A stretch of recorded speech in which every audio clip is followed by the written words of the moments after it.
Hello, everybody, and welcome to tonight's running of the Haas Championship race here tonight at Homestead. Man, Will, tonight's race is going to be huge for these guys. Oh, yes, sir, indeed. I got a chance to speak with Nick Alford on the pre-race show here just before this championship race here tonight, and he is just so psyched to how this season went here. He couldn't be more proud of the drivers. He couldn't be more proud of the sponsors that have been involved with the series so far, and we couldn't be more excited to be here either, Tim, because we came on about 2 races into this series, and for us, it was a great opportunity to come in and work with such an awesome league. We've seen them grow into a family. We've seen losses in this series, and it's just a brotherhood here in the High Octane Sim Series. Yeah, and tonight we're going to finally crown our champion here, and none other than the guy on the pole right now, Matthew Batby.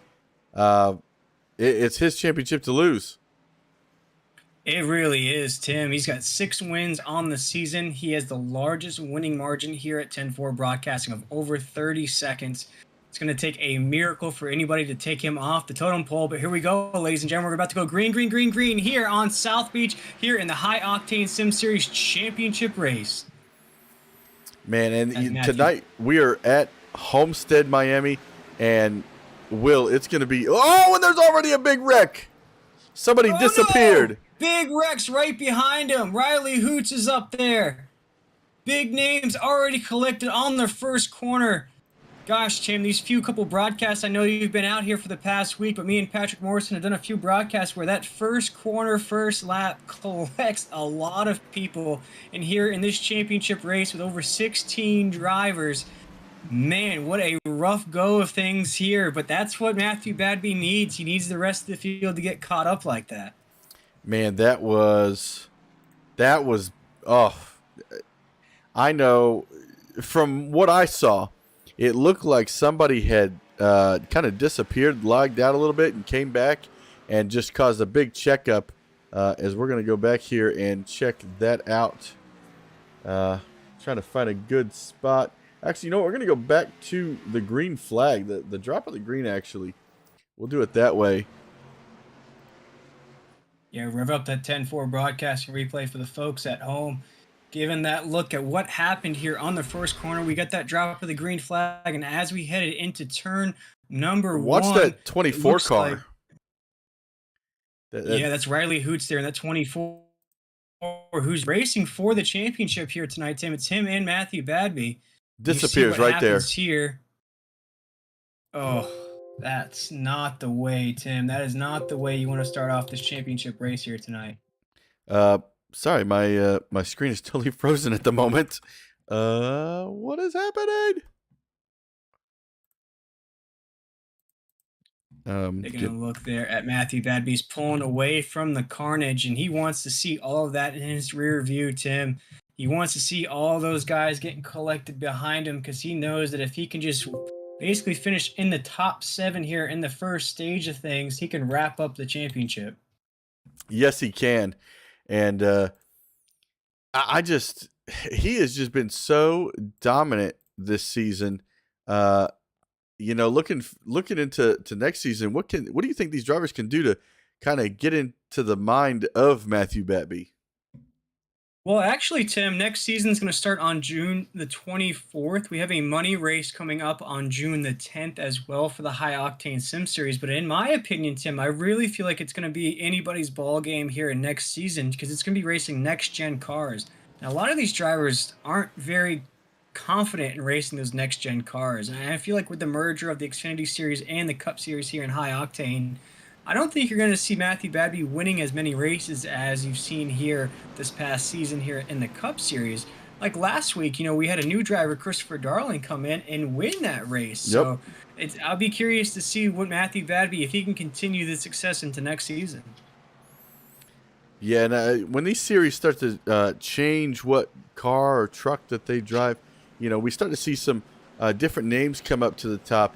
But typically, super speedways, we still see the same names at the top. So, like you said, it'll be interesting to see how that goes next season as these guys are getting racked up to try this again. Now, quite a few people. Hoots, long time down pit road. Brandon also a long time down pit road. They don't want to use their fast repairs yet.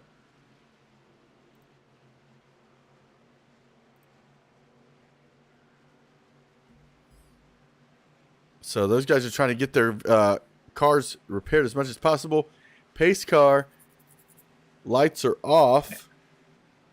A long way to go here at South Beach, Tim. Get your flip-flops, Yeah. get your sunscreen ready, because here we go. We're about to go green flag racing once again here in the High Octane Sim Series Championship event, as Matthew Badby is going to lead them down into turn number 1. Bledsoe is going to lead there with the 42 right on the inside of him. Matthew Badby seems to be running that middle side lane here, folks. We'll see if we can get one lap underneath our belts here without any more calamity happening, as Matthew Badby is going to lead them down the backstretch. In single file coming down the backstretch like a big snake. And you see, heading off into the turns, you see these guys run their different lines, dive down in there. But diving down in there is also going to be dangerous situations for the guys that stick to the outside lane, because if that guy dives to the inside of you and isn't able to hold that line, he's going to take you straight into that outside wall. Yeah, Tim, I was going to ask you when this broadcast started here, what's going to be the key to winning here at South Beach? I like to call it South Beach because it really is Miami. It's Homestead Miami Speedway, but you're right down the street from South Beach here. What's going to be the things we're going to be seeing here tonight, as based on how to dominate these corners and the lines the drivers are going to be running here tonight? It's the big key is going to be tire management here at Homestead. Run that outside lane is going to be the fastest way around the track in the aspect of keeping your tires in good shape and carrying that speed off the corner. And I saw a little bumping going on back here with the 3.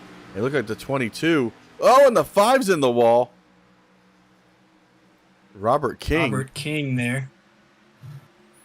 So, yeah, that's another key. Keeping these things out of that wall, keeping these bad boys clean, because you're going to need all the aerodynamics you can get to make it through this race. You got 180 laps here at Homestead. That's not an easy feat. No, sir, not at all. And these drivers are ready. This is the apex of the season here in the High Octane Sim Series. They have raced just about everywhere, Tim. We even went to the All-Star race at Bristol Dirt Track. Yep. So these drivers had a lot of experience underneath their belts. In these playoffs, too, we went to the Charlotte Roval. So they have been tried and tested throughout this season. So this is really anybody's race here tonight. Matthew Badby definitely comes in as the clear favorite to not only win this race here tonight, but win the championship as well, Tim. And that would make him the regular season champion and the overall point series champion. So he can double up here in the High Octane Sim Series. But as you mentioned, this is going to be one heck of a race. See, right now we're riding on board with Jacob Fifield. Currently in 4th place, battling Bledsoe. Bledsoe pulls away there, heading into turn 1. Mashburn up to 4th. Mashburn's up 11 spots since the drop of the green flag. That number 4 car has been hauling the mail. It really has. We're used to seeing Ben Mashburn and the National Sim Racing Association, but really came on strong last week here. Really raced with his buddy Chris Darling up there in the lead. They were the two-headed monster up there, Tim, that really controlled that lead pack up there. But now you see Matthew Badby's back up there in that 89 machine. He's got a few of his high-octane Sim Series buddies behind him. But you see Ben Mashburn's really putting it on the 89 as they're going around the corner here. And you'll see if that 4 can get around. I'd say the top dog of the series so far here in the high-octane Sim Series. But it's really, as you see, Alan Bledsoe's up there in that 42. You see Fifthfield up there as well. Kelly Thomas is in the 5th position. And, Tim, this is it's going to be one heck of a race there. I'm not sure. Is everything frozen? It looks like it is, Tim. Yeah, give me 1 second. I apologize, everybody. Having some interesting difficulties tonight.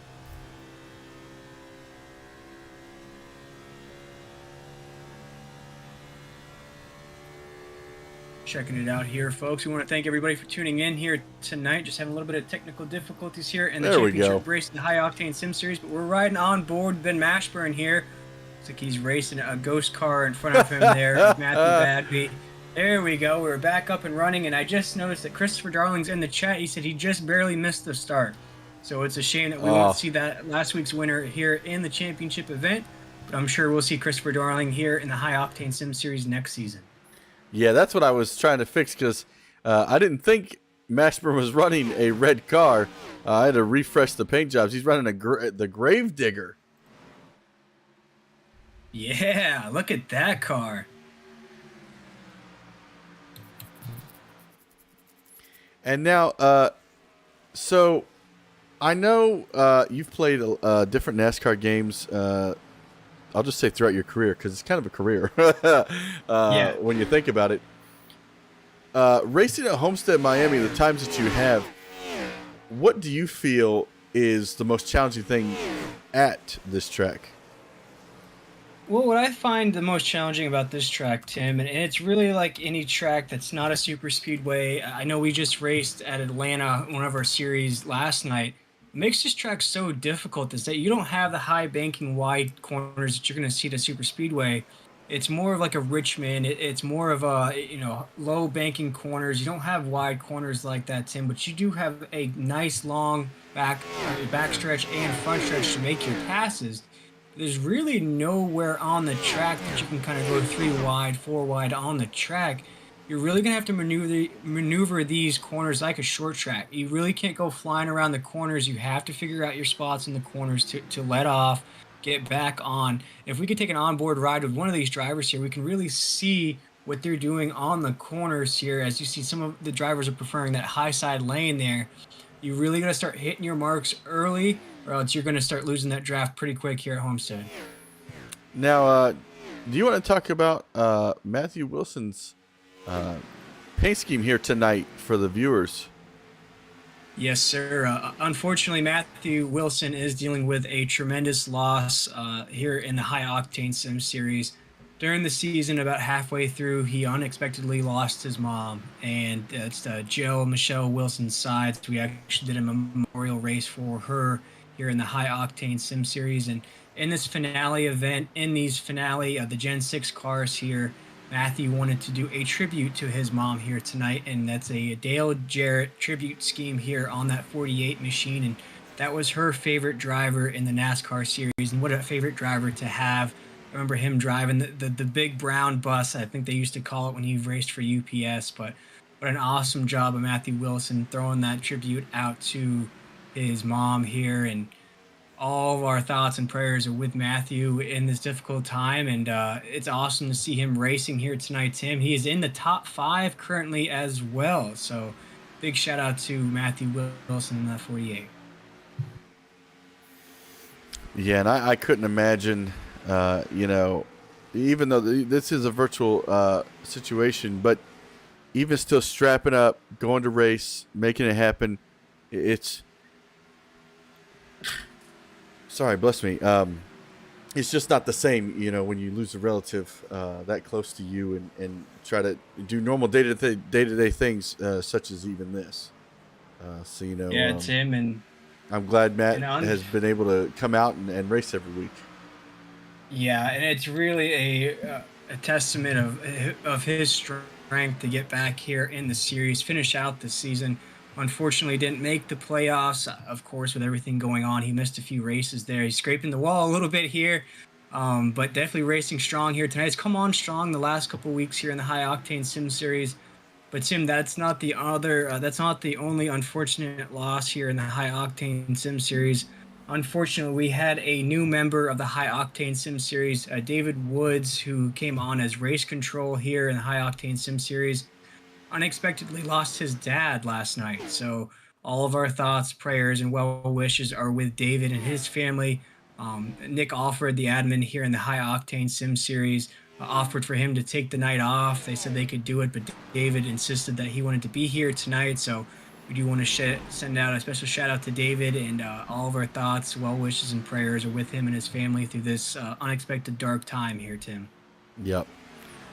And just like that, we've already got pit stops happening. Yes, sir, Tim. And I want to run the folks at home through our format here tonight. We have a few stages here at the Miami South Beach Speedway here, Tim. It is a stage 1 is going to be 50 laps. We're going to run another 50 laps to get to 100, and then we're going to close out with those last 80 laps.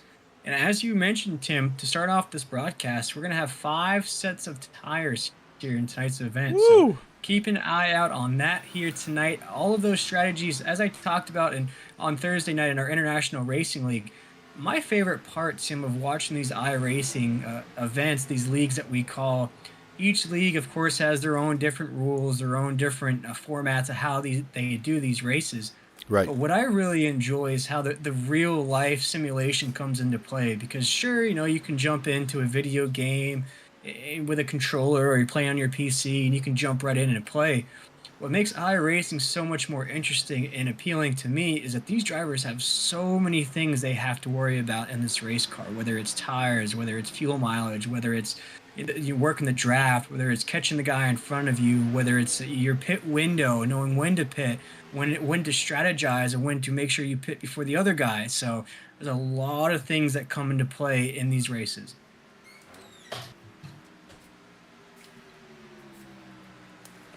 There really is, Will, and every week, every track is a different challenge. Um, from the high banks of Daytona, Talladega, even those two have their own challenges. Finding teammates, working together with them, finding the high line, the low line, what's gonna work best for you. And then we come to a track like the Roval. A couple weeks ago. You gotta you gotta start learning how to use your brake and shifting and many different things in that aspect, and then you got to come to someplace like this Homestead. You gotta be able to manage your tires, strategy, fuel. A lot of different things go into each racetrack here. As you see, the 4 is actually a lap down, but he has fresher tires than all these guys, so he's just slicing through these guys like it's nothing right now. Yes, sir. And as we've caressed through the halfway point here of stage number 1, we'll take a break in the action. We'll hear from our new partners here at 10-4 Broadcasting, Tim, AdminBoxx, and we'll be right back to bring you more of the action here in the season finale of the Octane Sim series.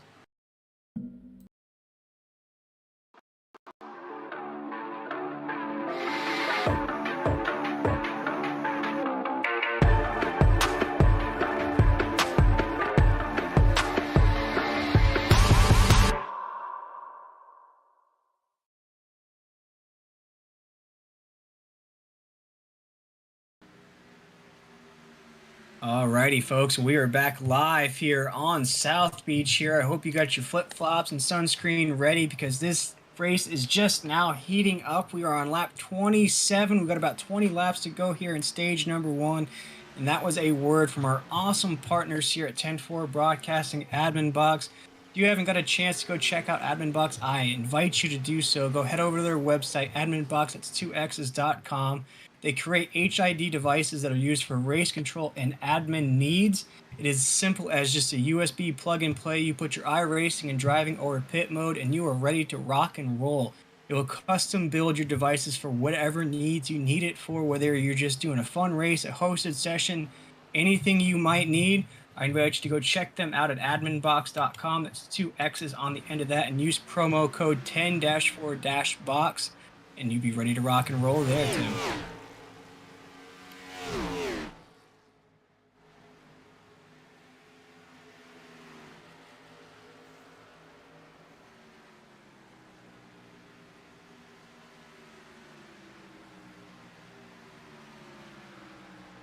It really is, and they are an awesome organization over there. So if you have any questions about how the device works, or how to purchase one, or how you would be interested in building one, definitely go check them out. They have a Discord page as well at AdminBoxx on Discord. Again, that's 2 X's on the bottom of that, Tim. But looks like we've got some battles ensuing on the track here, and some awesome paint schemes on the track as well.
I just realized my mic has been muted this whole time. Daggone it. I apologize, everybody. I've been sitting here talking and nothing's been coming out. But, Will, the transition, you can see here at Homestead, we started kind of in the daylight. We're now transitioning into the night. The lights are coming on the track. And the track's going to change a little bit here. The neon lights are hitting the track here. Those Miami Vice lights here on South Beach are lighting up the track here at Homestead.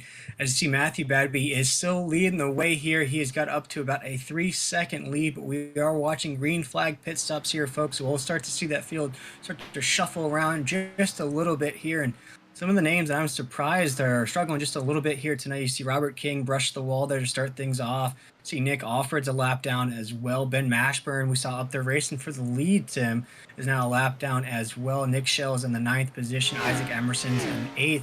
See James Brussucker in 7th. Riley Hoots in 6th. And Riley needs to really climb his way back up there if he wants a shot at the championship. See Matthew Wilson in that 48 still holding on to the top 5 position. Kelly Thomas in that 51 is in 4th. Keith Fallen, who is actually behind Captain Jack Smokehouse here, he is in 3rd position. And then Alan Bledsoe, I like to call him the Red Dragon, Tim, because he has come on super strong here the last couple races of the season. Got into the playoffs in that 42, has really just raced that red rocket around the track here. Doesn't matter which track we're at, he really lays it down on that 42 machine. And if it just wasn't for some mishaps there to start the playoffs here, he might have had a shot at the championship here. Hey, the way I see it is, you may not bring home the championship today, but guess what? It prepares you for the next season, which is only about 2 or 3 weeks away. After tonight, I want to say 3 weeks actually. So this is just preparing him to get ready for next season. Continue to beat the doors off of that leader of Batby, and show him that next season I'm going to be a force to be reckoned with, and I'm going to be there challenging you for that championship. Yeah, for sure. I think a lot of drivers are going to be in that conversation as well, Tim, for next season. But 35 laps in here to the South Beach 180 here at Homestead. We are live here with the High Octane Sim Series. We had a few technical difficulties getting things rocking and rolling. Tim, you've had a week off, not a preferred week off. You had an unfortunate loss in your family as well. You've had to do a lot of travel here in the last couple of days, so I just want to thank you for jumping in the booth with us here tonight. I don't even think you've unpacked your suitcase yet. You basically laid things down. Probably took you a nap. Just jumped right on here. So, do want to thank you for joining us here tonight, Tim. And what a race you've decided to come back on the season finale here in the High Octane Sim Series. You see Matthew Badby still hasn't pit yet, so holding on to that position, but it could be one of those gambles that pays off at the end, Tim. I'm looking at the gambling. The gambles, I kind of want to play gambling man right now. The gambles that I've seen so far with Ben Mashburn coming in at lap 20, I don't think that's going to pay off. I mean, it just seems really early as we see Batby now coming down pit road. We're going to see here if that helped him at all to catch the leader. As you see, he's going right there on the front stretch. Because I think what his strategy was, if he goes in, he's going to have fresher tires, he's going to get back out there, he's going to start tracking these guys down. But let's actually throw up the last lap times. We're going to look at Mashburn in 7th is basically running the same lap times as these guys who went in on or haven't even gone in yet, actually. Bledsoe now going in. And they're really pushing this window, Tim, because with less than 12 laps to go in this stage, you're really taking yourself out of contention here in the last couple laps of the stage. As we just crossed the line here on lap 39, we're going to race to the lap 50 here in stage 1. So with Matthew Badby in the 5th position, we talked about when we came on the air here tonight, Tim, that he needs to finish about 7th or above to basically secure that championship here in the first stage. And right now, he is right on the bubble, Tim. He is in the 5th position. So It is. I am curious to see how this stage one closes out. Usually you see a race where it's the stages kind of progress through, and you don't see things heating up until towards the end of the race, Tim. But here in this championship event, there is a lot on the line to just start this race off here, and you see Jeff Gordon. Nope, sorry folks, that's Riley Hoots there, rocking that tribute paint scheme to Jeff Gordon there in that 24 machine.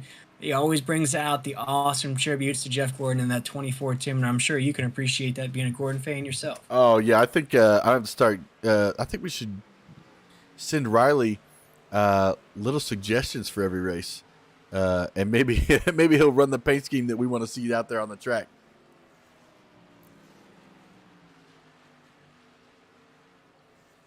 Now here's something interesting.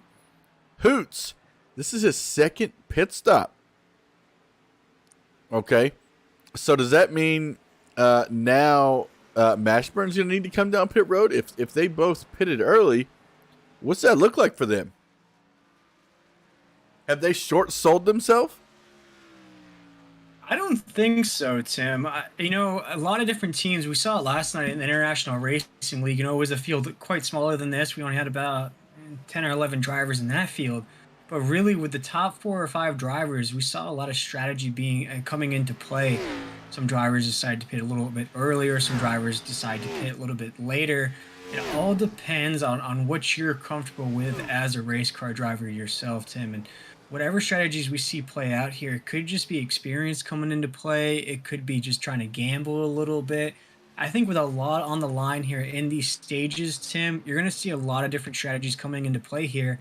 And what we see here in the High Octane Sim Series is a lot of teamwork. So you want to communicate with your teammates throughout the race here tonight to figure out what the best move is for you here tonight. As you see, Isaac Emerson, who was formerly an Xfinity driver, who's racing for the Xfinity Championship here tonight, is now leading the way here at Homestead. Yeah, he's doing a great job. And shout out to his paint job. A huge Mountain Dew fan over here. So, lap 43, Emerson's leading right now. He is the only driver not to head down pit road, so he's really pushing that window. And I think this is a good way to see how far you can make it in this first stage and not lose any ground. As we see, he's coming down pit road. That window. He's heading down now, but with 7 laps to go, Tim. As I mentioned, you're going to see starting to see this field shuffle out just a little bit here in stage number 1. We're going to have 6 laps to go here in this first stage. And Tim, you see Matthew Badby has now climbed his way back up into second position here. I feel like if he could get the stage win, that championship might be his, depending on how the rest of this race goes.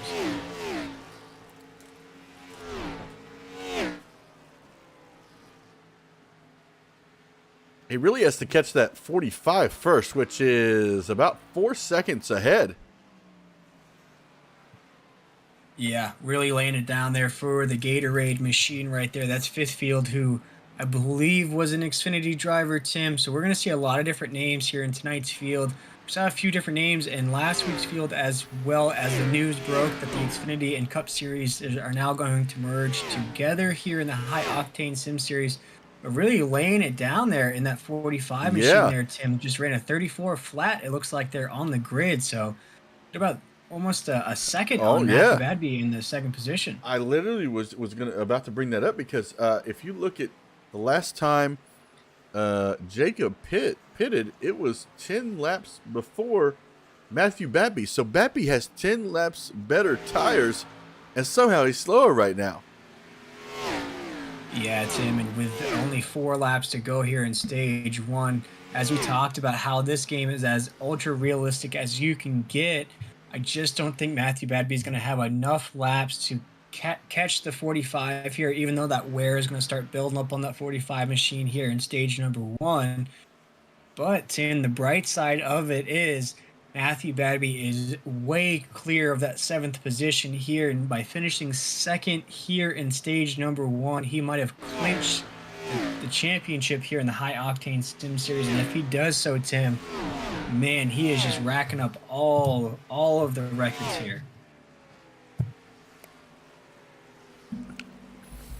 He really is. And I actually want to go see if he's actually updated his. No, he's not. He's not updated his winnings in polls. I believe he's a 6-time winner now. Yes, sir. 6-time winner and 5-time pole sitter because he started on the pole here tonight as well in the championship race. So really one heck of a season for Matthew Badby, a historic season as well, Tim, because he now holds the record for the largest winning margin here at 10-4 Broadcasting. That lasted about a month. We had a guy in a modified series win by about 26 seconds at Watkins Glen. Matthew Badby shattered that by winning by 30 seconds in their road course event. I believe it was at the Charlotte Roval. So now holds most wins in the season for 10-4 Broadcasting, holds the record for the largest winning margin here at 10-4 Broadcasting. He can close up the regular season championship, which he already has done. There's t-shirts out there if you guys want information about ordering one. I was going to order one myself because they look pretty awesome. And tonight he can win the overall championship as well, Tim. So what a driver we are seeing here in the 89 machine. And he's a rookie. It's his rookie season. Indeed, Tim. So the only rookie that I could think of that's had a season like that, maybe like a Magic Johnson. I mean, there's a documentary about him out there. Michael Jordan was really good as a rookie. Derrick Rose was really good as a rookie. I mean, I can't really think of any. Steven Strasburg in baseball was really good as a rookie. I mean, but for a rookie to come into a league that's highly competitive like this, but look at that, Tim. We're under our first caution here, and I believe that is a competitive caution, and that's going to bring an end to stage number 1 here in the High Octane Sim Series. And Jacob's going to be your winner for that stage break here. And I believe it's our second caution. My scoring glitched earlier because we had that caution heading into turn 1, but no caution since then. Guys kind of got rallied together and got things under wraps. Looks like the lucky dog's going to go to Robert King. He's the last car, or the first car a lap down here tonight at Homestead. As my question to you, Will, is you come down pit road this time by. Are you taking tires or are you saving? Because you only got 5 sets. Well, some of these guys, we've already seen them come down twice. My answer to you, Tim, and see if we can't hear from the man himself. Jacob, you come home with the stage 1 victory here. This is Tim and Will up here in the 10-4 broadcast booth. If you got us on the radio, we see you heading down pit road now. Take us through what led to that stage 1 victory, man, and how you feeling about your chances the rest of the way.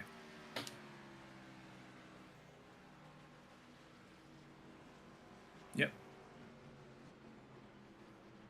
Looks like Jacob is focused on getting that pit stop done here. And Jacob, you got us on the radio?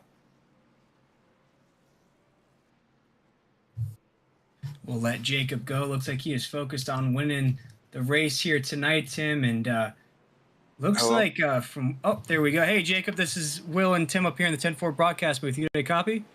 Yep.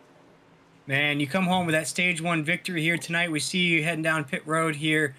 Take us through what led to that stage 1 victory here and how you feeling the rest of the go. Feels fast. Good, but it's a tires, which is big, so I'm maybe behind the rest. Yeah, we saw you hold off Matthew Badby there in that 89, and that's definitely the guy that beat here tonight. I think he all but wrapped up the championship here at Homestead, and you were an unfamiliar name to us up here in the booth. Are you a former Xfinity driver, or is this your first race here in the High Octane Sim Series? Xfinity. Xfinity, okay, so you're racing with Isaac Emerson there for that championship. Yes, sir. Awesome. Well, Jacob, we'll let you go here, man. And with that stage 1 victory, we'd love to give you guys that opportunity to shout out any sponsors you have on that race car and anybody you might have watching at home. I want to shout out my grandparents. I can watch. I don't know. Hopefully, we can bring it home stage 2. Sounds good to us, Jacob. And good luck the rest of the way here. I'm sure we'll talk to you soon if you keep racing like the way you've been racing here tonight. And we'll see you soon here. Thank you. That was Jacob Fitfield there, Tim. And Man, just laid it down there in stage one there, kind of closed the door on Matthew Badby. But as you mentioned, it was that pit strategy of pitting about 10 laps earlier than Matthew that really led to him picking up that stage victory. In the middle of that interview, Will, you made me think of something. We got Xfinity drivers out here right now. We've got Cup drivers out here. What if a league for their championship race put all three of their series together at once, trucks, Xfinity, and Cup, and they race their respective vehicles like IMSA? Do you know how sweet that would be? Man, well, we kind of saw a glimpse of that at the dirt track here on the All-Star race here in the High Octane Sim Series. Yeah. We had the Xfinity drivers and Cup drivers racing on the dirt, so it kind of, evened up the playing field there. But that would be a pretty wild scenario there, Tim, especially with the next-gen car being as fast as it is, racing against the old-gen Xfinity car and those trucks. Man, it would just be a demolition derby, I think. I've called one race like that, and that was at iRacing Super Speedway at the Big Show. Actually, the first race I ever called, they had ARCA Cup cars, Gen COT cars, and the trucks out there. And let me tell you, it was wild. I didn't know where was the beginning or the end. Right. Exactly, but here we go, folks. It looks like the pace lights are off of that pace car, and we're about to begin stage number 2 here. We're going to race to lap 100 here in the High Octane Sim Series Championship event here, folks. We have raced all the way to this race here tonight. We had 5 playoff races combined with 12 regular season races. But here we go, folks. The green flag is in the air. It's time to go green, green, green, green, green, green once again here in the High Octane Sim Series. Man, and that what a great shot that was, them coming down to the start-finish line, heading off into turn 1. These guys are neck and neck coming through the corner. You see them fanned out 2 wide, almost 3 wide. Oh, Matthew! No! Watch out! Oh, and somebody's in the wall. It looked like there was the 3. They're still saving it, though, Tim. Everybody's still calm, cool, and collected here as Matthew Badby's leading them on the high side, down around 3 and 4. Got Alan Bledsoe right there in that 42. Ben Mashburn's in that 4 right behind them as well.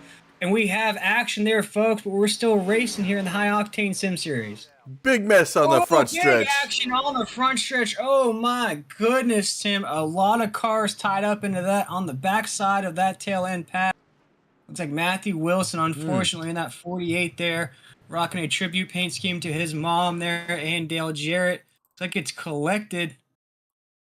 Looks like they had to check up just a little bit there, Tim, from the action in front of them. Yeah, it looks like these. The 5 gets in the wall, collects.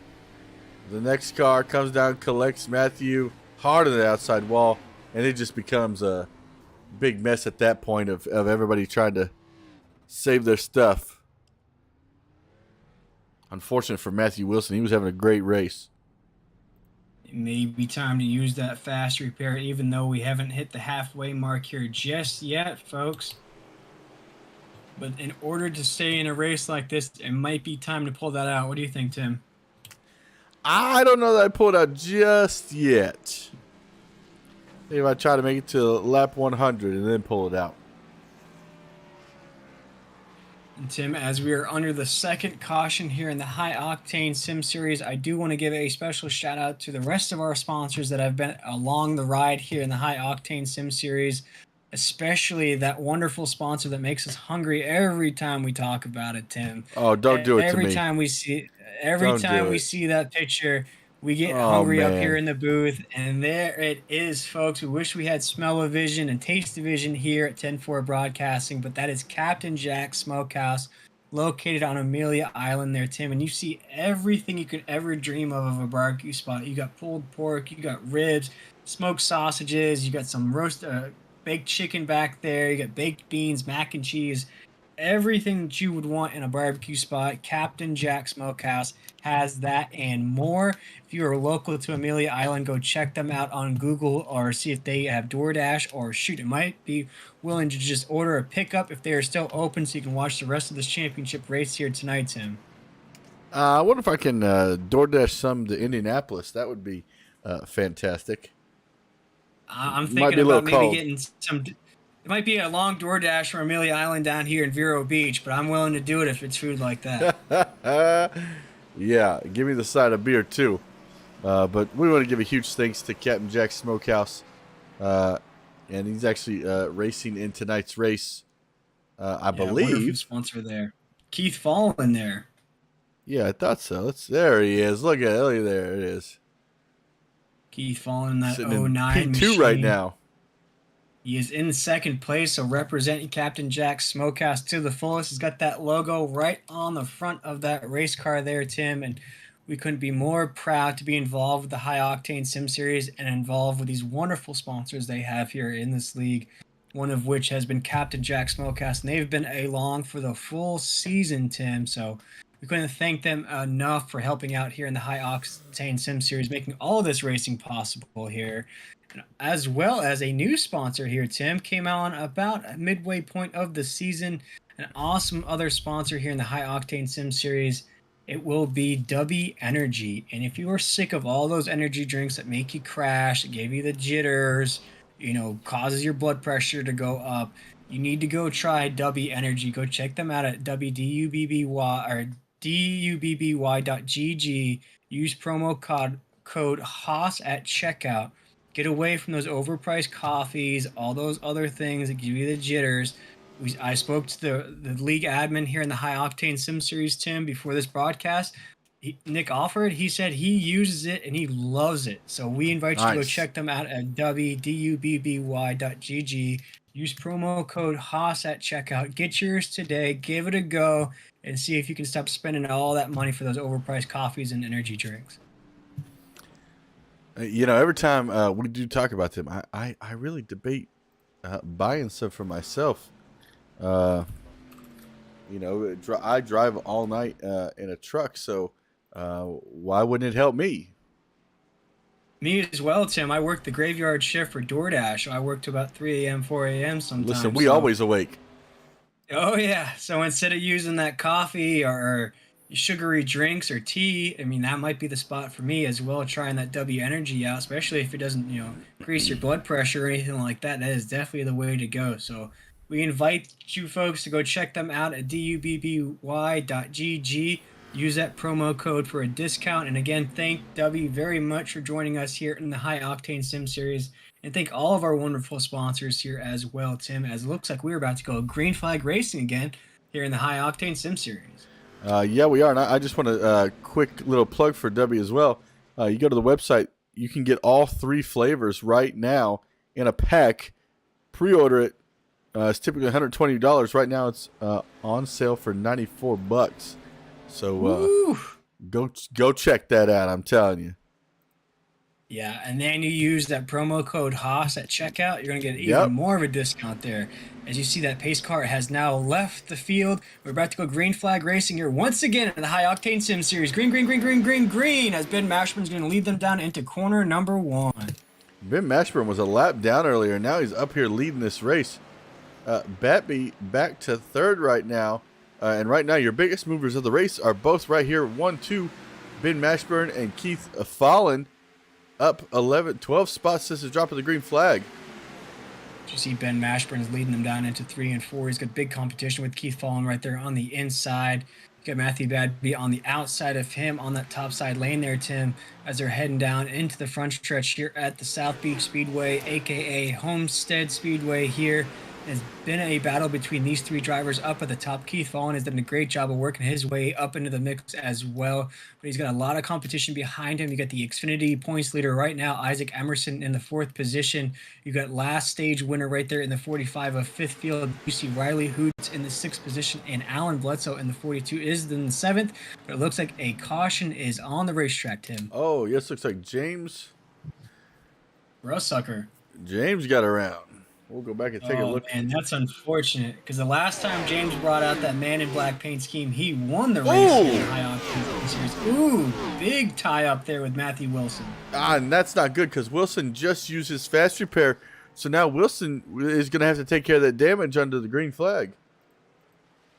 That's unfortunate for Matthew there. And we spoke about how... Oh, he was loose. Yeah.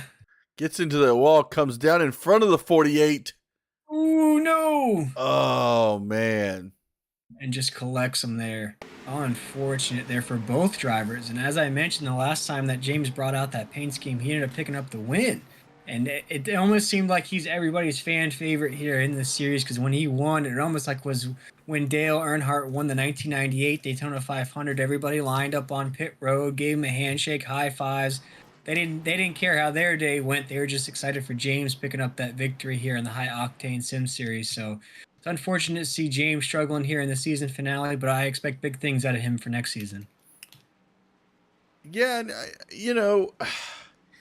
this track, it's I don't know if you remember when this track didn't have any banking. It was basically another New Hampshire, and I hated the track. I don't know when that configuration came out. Let me Google something real quick.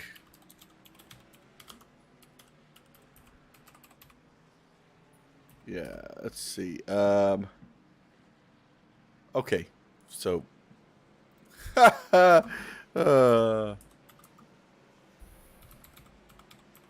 did not come out the way I wanted to.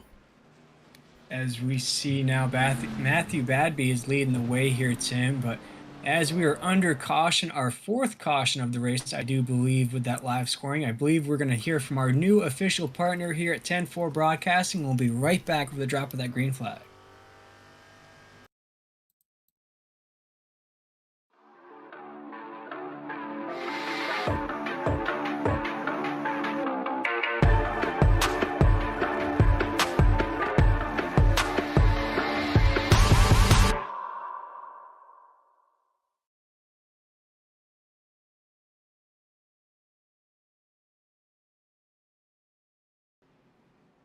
And we are back here on South Beach, ladies and gentlemen. That was a word from our official new partner here at 10-4 Broadcasting, AdminBoxx. If you haven't checked them out, that is an awesome company.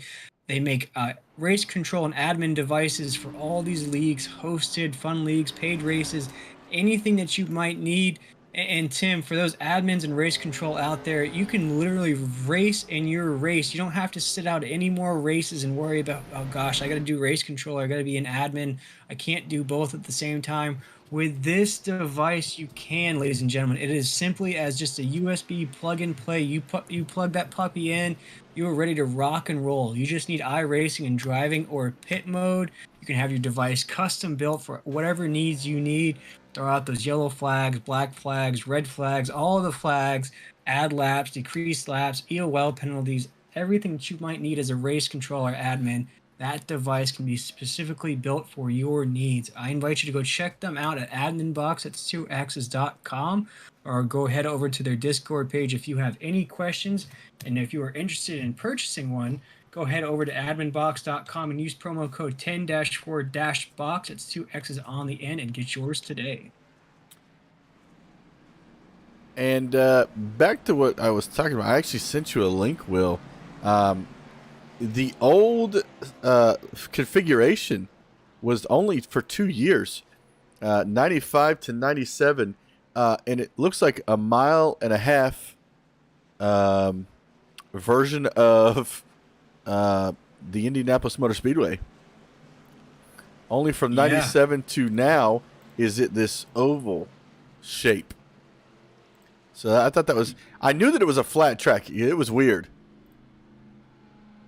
Yeah, definitely, because I do remember my grandfather coming here with his race team in 1990, and throughout the years, this is not a track that they favored. Their driver didn't favor too well at this track as well, but it always was the season finale here at South Beach. You start the season with Daytona, you end the season with Homestead, so a little bit different than what we see in today's racing in the Cup Series. The season ends in Phoenix, which is kind of weird in my opinion, but what's not weird here, folks, that Matthew Badby is leading the field here in the High Octane Sim Series. As you see that pace car vert down pit road, and we're going to go green flag racing here once again here in the High Octane Sim Series season finale. Bad start on that inside lane. They didn't get going.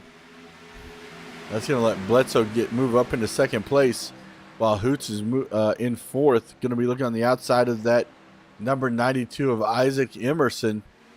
Emerson's going to come up and block him a little bit. Not going to be enough, though, as Hoot's going to go to the outside.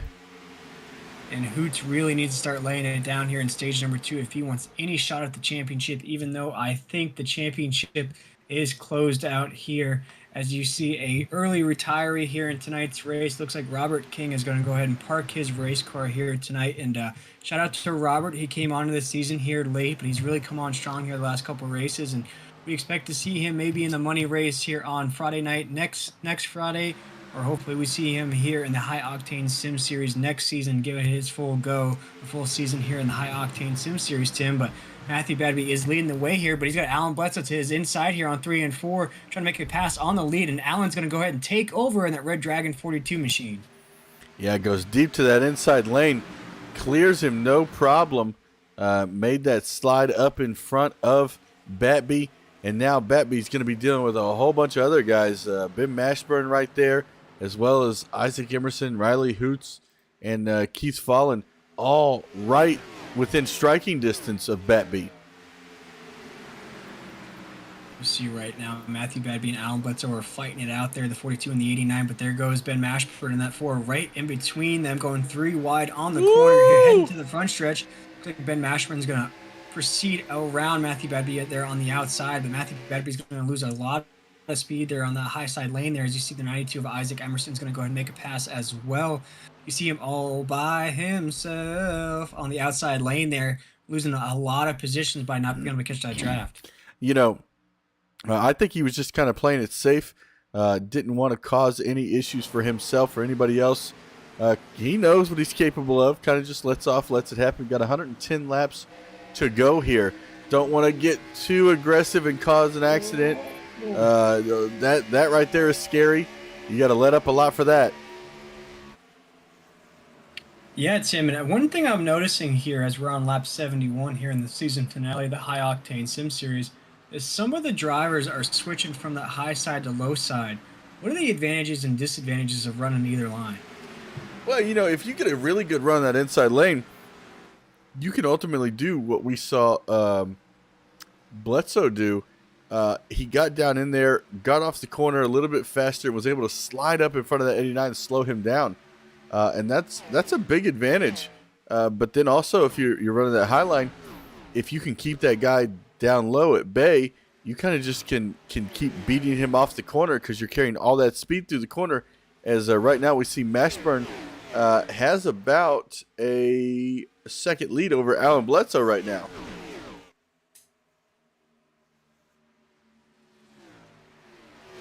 Yeah, as we're seeing some 3 wide racing proceed here on lap 72, Ben Mashburn is now leading the way here. We saw Ben Mashburn really tag along with his buddy Chris Darling in last week's race, which led to Chris Darling winning that race. We saw Ben kind of fade out just a little bit there towards the end. Didn't have a shot at winning, but did a great job of pushing his buddy there to the race victory. Yeah, those guys, you know, Martin Plute was here yet last week. All 3 of them worked really well together, but you know, we expected that. Yeah, some of those drivers that we are familiar with, formerly of the National Sim Racing Association, have really come on strong here in the High Octane Sim Series, and we couldn't be more excited to welcome those drivers here into this league, as one of them is now leading the way here at the South Beach Speedway, aka Homestead. Now he's switching to that high side lane there, as Alan Bledsoe is going to try to go to the low side. Yeah, Bledsoe's shaving off here. I'll put up the gap times. Bledsoe has been shaving off about 0.3 tenths. So now 0.2. It's going to constantly change as to when they're getting into the corner, getting off the corner, and everything. We're seeing some battles ensuing behind that leader, even though the leader has pulled out to a little bit of an advantage there, Tim. We're seeing a lot of battles ensuing for that 4th position, 5th position right there as well. A lot of cars are battling for that position inside the top 5. Yeah, Matthew Batby is one of them. He is currently sitting in 4th, trying to get himself back up there to the lead because he knows that's where he belongs. And you see right there, Riley Hoots is trying to hold off Keith Fallen right behind him. They are battling for the 3rd position, but right now Alan Bledsoe on that 42 has got a big train behind him led by Riley Hoots right there, as well as Matthew Badby. So Alan's going to really watch out for that speed behind him. And they are really making the outside lane work right now. as they are reeling in Mashburn more and more every lap. They got his draft, and they're going to make it happen here shortly. As you can see now, he changed his line to kind of throw them off. Goes down, then back up to the outside lane. Woo! I think 24 got the wall. We see right here, Tim, if we get a little bit of a wider shot there, we got 23 laps to go here in stage number 2. Take a look at that field. There we go. As you see Keith Follins on the inside lane there. Matthew Badby's on that danger zone lane there, Tim. Yeah, he fell right back in line with that 24. He didn't want to be there. And right now, Badby back to 4th, getting past maybe by the 09, not sure yet. As we got a battle for the lead right now. Yeah, you got Ben Mashburn trying to hold off Alan Bledsoe in that 42 as they're heading down into the corner. Alan's going to try to go to that inside lane there, try to get around Ben Mashburn in that 4. Ben Mashburn's going to ride that high side around the corner here as they're heading to the front stretch, or back stretch, excuse me, as Ben Mashburn in that 4 still leading the way here down into 3. It looks like Alan Bledsoe's got a big run out of that 42 going down into 3 and 4 here, Tim. And you see Mashburn's using that outside lane while Bledsoe's using that inside lane. Last time these guys went down pit road, Mashburn was lap 64. Bledsoe was lap 58. So Bledsoe's got a little bit older tires here. Yeah, we're just going to start seeing those pit stops come into play once again here, Tim, as we're coming to the end of stage number 2 here in the season finale of the High Octane Sim Series. This is the championship event. It has been quite a long season for these drivers. They are excited to wrap things up here. No driver can be more excited than Matthew Badby in that 89. He's the regular season champ. He's trying to close out it by winning the overall championship as well. As you see, big racing proceeding right here for these top 5 positions, Tim. Yeah, and these guys, like we've been saying, they just want to put on a show and be ready to go next season. Maybe over today, but they've got a money race on June 10th, and then they've also got to prepare for next season. So why not come out here to Homestead, Miami, and give it your all? As we see Bledsoe gets a good run off of turn 4. Watch out, as you see Keith Follins just going to check up right in front of that 4 of Ben Mashburn. You see now Riley Hoots going to try to follow Keith Follins to the inside lane there, and maybe we could take an onboard ride with Riley Hoots in that 24 machine. See what his point of view is as he's hard charging up there to try to get that top spot. Take an onboard ride with Riley Hoots here. These onboard cameras are brought to you by 10-4 Broadcasting. We're heading down into corner number 3 here. He is P2 in the standings right now, folks. He is Matthew Badby's only competition for that championship. You see him right now. He's trying to get that race car up into the lead. You see a lot of wheel movement out of the cockpit there, Tim. Yeah, and that's typical here. Just trying to keep things straight and going. Just try to keep that wheel as straight as possible, so there's less grip being used to turn, and ultimately will make him faster. As we're heading through turns 3 and 4, coming to lap 83. You see him battling right now. Just trying to watch. Keith Follins going to battle Matthew Badby on that inside lane there with a big run out of 4. Going to have to file back behind that 89 machine. Riley's going to try to use that draft to pull in the 89 on the top side. And he's going to use that speed there, Tim. He's going to be right on the back bumper of that 42 of Alan Bledsoe there. Yeah, now he's... Oh, the 89 is trying to slide in there. Not enough room. See there now, side by side, heading down into 3 here, folks. Great race. Keith Follins, Alan Bledsoe side by side. But you see Matthew Badby is now linked up on that back bumper of the 42. He's going to use that to slingshot himself into 2nd place as they're heading to the start-finish line here, folks. Alan Bledsoe is going to lead this lap, but he's got the top dog, Matthew Badby, in that 89 right there. As he goes to the inside here on turn number 1, he's going to try to overtake Alan right here on the apex of 2, heading to the backstretch. See if Matthew Badby can overtake here, and he does here on the backstretch by just a nose, heading down into corner number 3. And side-by-side racing for quite a few laps at this point, Will. I'm actually really surprised at this because that's kind of... wearing up everybody's stuff. And before you know it, it's going to be lap 100. Yeah, and that would be the end of stage number 2 here in the season finale. But you see Matthew Badby's really digging on that high side there. That's his preferred line from what I'm noticing so far here in tonight's event. But the race has not ended. As you see, Alan Butts is going to file behind Matthew Badby, try to use that draft to slingshot him around here. You see Riley Hoots is going to go to the inside here on 3, try to get around the 89 and the 42, a little 2-for-1 special here. He's going to file right back behind the 89 to try to get that draft coming off the back bumper there, Tim, as they're going to head down into 1. And coming down into turn 1, the Red Dragon is still sitting right there next to Riley Hoots. Fallen, Emerson, Thomas, Mashburn. Mashburn was just leading this thing. Look how far he's dropped back. He must have had a lot of issues keeping these guys behind him during that little green flag run.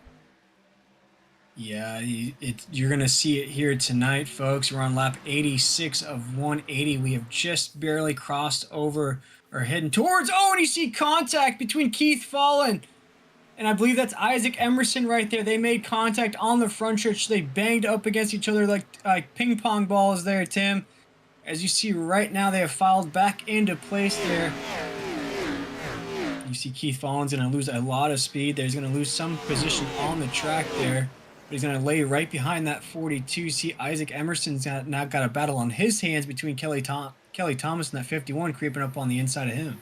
And, that was a close call back there. And great job by those guys saving it. Because we don't want to caution yet, because on lap 88, we got another caution coming out at lap 100. These guys are going to want to make the adjustments they need to get back out there as fast as possible and beat that next guy in front of him. And with 12 laps to go here in stage 2, I'm sure we'll start seeing green flag pit stops come into play once again here as Isaac Emerson is going to try to take that spot back from Kelly Thomas there, try to creep his way back up into the top 5 there. And you see Ben Mashburn in that 4. Well, he got caught in that danger zone lane. Has now got a battle on his hands with Nick Offord in that 22 right on his back bumper. Head down into the corner. You see Ben Mashburn's now going to make a move on Isaac Emerson in that 92 machine. He's going to go to the inside there on the corner. Looks like he's going to overtake. Yep, he's going to overtake Isaac Emerson in that 92. Looks like Isaac's having some problems there in that race car. Yeah, it looks like I see some damage to looks like the passenger or the driver's side. Of that 92, let's see if I can't get a closer look here. Oh, that's the wrong button. Makes it difficult. Yeah, you can see the damage right there on the left front. He must have gotten into somebody pretty good. As you see, he's pushing up the racetrack right now. And that's not... He's going to have to do something to bring that baby down. Yeah, Tim, you saw him and Keith Fallen make contact there on the front stretch. It was a hard impact. I'm surprised neither one of them spun out from the hard impact that we saw. But you can do that here in these stock cars. You can beat and bang them all you want. But the way this damage system works here in iRacing, it does decrease your speed on the racetrack. So you see it now out of that 92 there, Tim, from that damage he sustained with that contact with Keith Fallen. He has now dropped all the way down into the 8th position, so way outside of the top 5. As you see, the same culprits are still now leading that lead pack there, Tim. Yeah, and right now, I would expect us to maybe see some green flag pit stops here, or because last time these guys came down pit road, lap 57. We're coming up on 40 laps of these tires. You see the 42s now making a move going down into 1 around the 24 of Riley Hoots, and this is exactly what Matthew Badby wants to see out of his rear view. He wants to see people battling it out behind him. He wants to stay out in that clean air, not have to worry about any battles on his hands. As you see a battle for second place ensuing right now between 2 of the best drivers here in the High Octane Sim Series. Really been overshadowed by the historic season that Matthew Badby has had in this series, but you see Riley Hoots there in that 24 machine. You see Alan Bledsoe in that 42 as well. Alan's had a heck of a postseason here. Really come on strong here in the playoffs. Riley Hoots as well has positioned himself into second place here in the High Octane Sim Series point standing. So might not be his championship to win here, Tim, but as you mentioned before during this broadcast here, it's a building blocks for next season and the money race coming up next Friday. As you see, he's going to filter right behind or right in front of that 42 of Alan Bledsoe. Well, we got 7 laps to go here in stage number 2, folks, but it's the regular old, same old, same old. Cue up the Denzel Washington deja vu movie as Matthew Badby is leading the way here in the High Octane Sim Series as we shuffle around the field just to give you an idea of what the rest of the field looks like. You see out of the front view of Matthew Badby, he's got clean air for days up there, almost like he's living up in Canada, Tim. oh, the Canada reference. You see him leading the way in that 89. There's a lot of Canadians and a lot of the leagues that we call. Oh, gosh. At 24. And you see Riley Hoots with a hard impact on that outside wall there. That's definitely going to come into play here with that damage with 5 laps to go here in stage number 2. Matthew Badby, if he gets the stage win here, folks, we can all about crown him the champion here in the High Octane Sim Series. What a season it's been for him in that 89 machine. But Tim, he wants to close out this season with his 7th win here in the High Octane Sim Series. So to have 12 regular season races and 5 postseason races, and if he can hold on in the 89, I don't want to put the commentator's curse on him, but to win 7 of those races, Tim, you basically won half the season in the High Octane Sim Series as a rookie. Yeah, I mean, he's been nothing short of dominating. You know, it reminds me of Jimmy Johnson during the stretch of time where he was winning all those races, all those championships. Yeah, that's exactly what I see in Badby right now. And the only race that I would say he struggled in, Tim, and when I say struggle, it means he didn't win, is at the road course. He finished in the top 3 in that race, and I think there was one race he finished outside of the top 5. So really, only those 2 races are the races that he really struggled on. And other than that, he has been nearly perfect here in the High Octane Sim Series. I want to give a shout out to the sex bots talking to us in the chat. Want to really thank them for stopping by and pushing our content. Indeed, Tim. We'll do a good job of removing those out of the chat there for the folks at home. And for the folks that had tuned in to the late model series that was going on at the same time, that was brought to you by the East Coast Modified Tour there. That was led by Patrick Morrison and Mitchell Adams. We want to invite you, or we want to thank you for tuning into that race. I believe they were talking to the race winner, Jeff Clifton, right now, as we are on lap 97 here, folks. We're about to close out stage number 2 here in the championship race here of the High Octane Sim Series. I felt like I heard some tires squealing. I don't know if somebody was accidentally got into the wall. Well, maybe not. Everything's still green flag. We got 1 lap to go here in stage number 2. And Tim, maybe we could take an onboard ride with Matthew Badby in there. Watch him basically take his victory lap here in stage number 2. He crosses that start finish line here, Tim. He's going to be the stage 2 winner, and mathematically he may be the championship winner here in the High Octane Sim Series. The admin here in the High Octane Sim Series is very proud of his season as he's going to cross that line here and stage number 2 winner here at the Miami 180 here at Homestead. He is our stage 2 victor here, and all about wraps up that championship for him, Tim. It's just, is there a mercy rule like there is sometimes when I'm playing Madden or MLB? I am not sure there, Tim, as there's a mercy rule in baseball, college baseball, and in softball. But for Matthew Badby, it has been one heck of a season here in the High Octane Sim Series. I can't wait to talk to him here in just a second. But before that, Tim, I believe we're going to check in with our new partners here at 10-4 Broadcasting, AdminBoxx, and we'll be right back.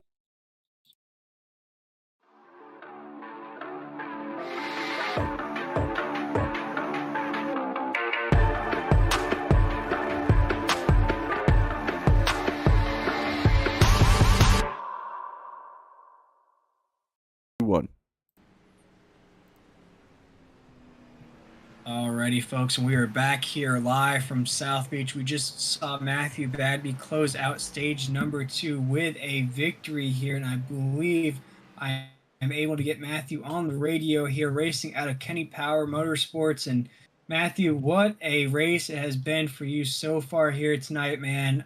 Coming home with a stage 2 victory. You finished second in stage number 1. I think you've all about won the championship here in the High Octane Sim Series. Take us through your historic season so far, and do you think you got it what it takes to win the race here tonight at Homestead? Yeah.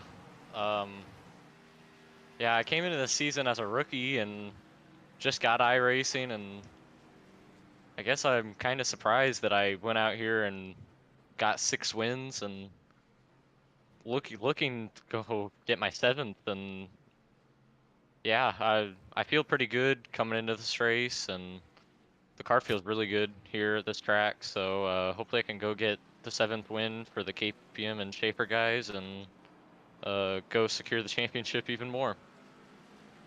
Yeah, Matthew, we saw you kind of lay back there in stage number 1. We saw you play second there. Stage number 2, we saw you as well as lay back a little bit more. I think you went down to about 7th or 8th. Then you worked your way up almost like a rocket through the field. You took over the lead once again. You came home with the stage victory in stage number 2. Do you feel like now, though, as the Xfinity and Cup Series have now merged together, you're getting a little bit more competition on your tail? Oh yeah, definitely. It's definitely a reality check, definitely. Yeah, these guys are really good and giving us more competition and making the races more entertaining and more entertaining for the fans at home and for us definitely too. Gosh, man, we were trying to compare you to. I think Tim labeled you as Jimmy Johnson here in the High Octane Sim JJ. Series. I'm trying to think of it. I'm trying to think of a rookie that's had a better season than you for basketball. I'm thinking maybe Derrick Rose, Magic Johnson, Michael Jordan was very good as a rookie. Baseball wise, Steven Strasburg was really good as a rookie. I can't think of. I think you got the kid for the Toronto Maple Leafs right now. That's really good as a rookie as well.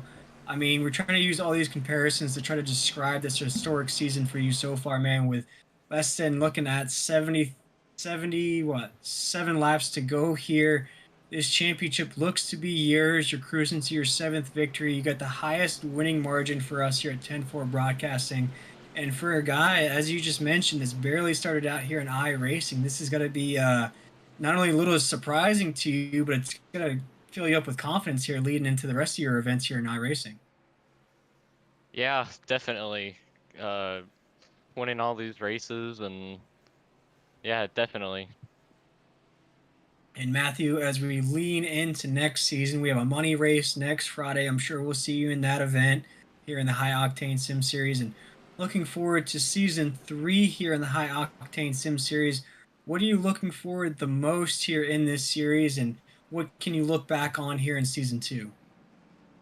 Definitely looking forward to definitely more competition because of the new car and going into season 3, a lot of everybody's tied with points again and you gotta redo it all over again. And definitely what I can take away from this season is you gotta have more patience with people around you, because if you get a little too eager, it can definitely bite you pretty harshly.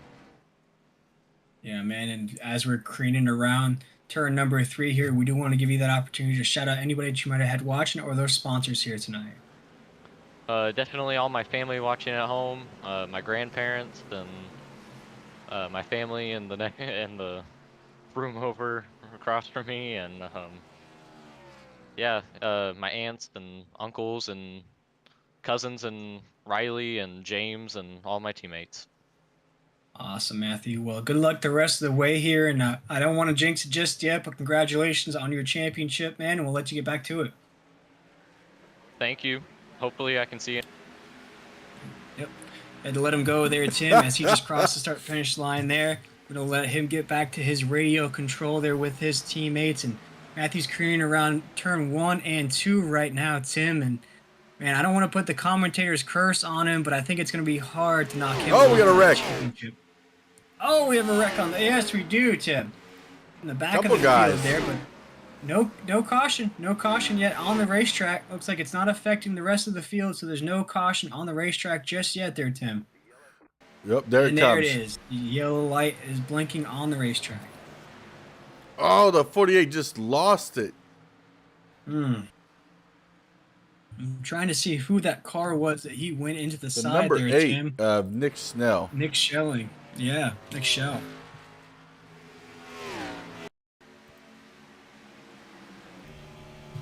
And Snell had no idea either. Watch this. All of a sudden just slammed into. Oh.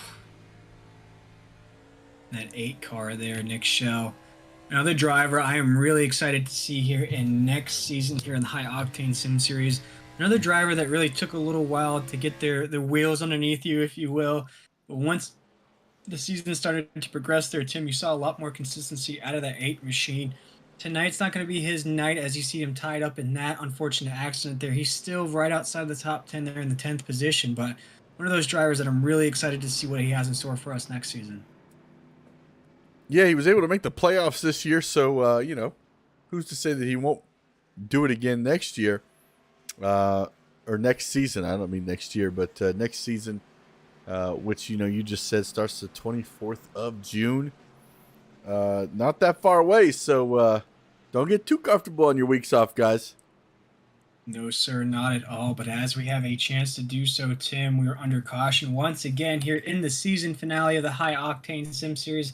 I'm going to see if we can't speak to the boss, the main man, and that is Nick Offord. I'm going to bring Nick up here into the booth. And Nick, this is the season finale of the High Octane Sim Series. Me and you got a chance to chat there on the pre-race show. Wanted to bring you into the booth here as we're crossing the line here on lap 100 under caution again. What are your thoughts on tonight's race, and what are your thoughts on the season thus far? Tonight's race has been good. It's been real slick, been fun.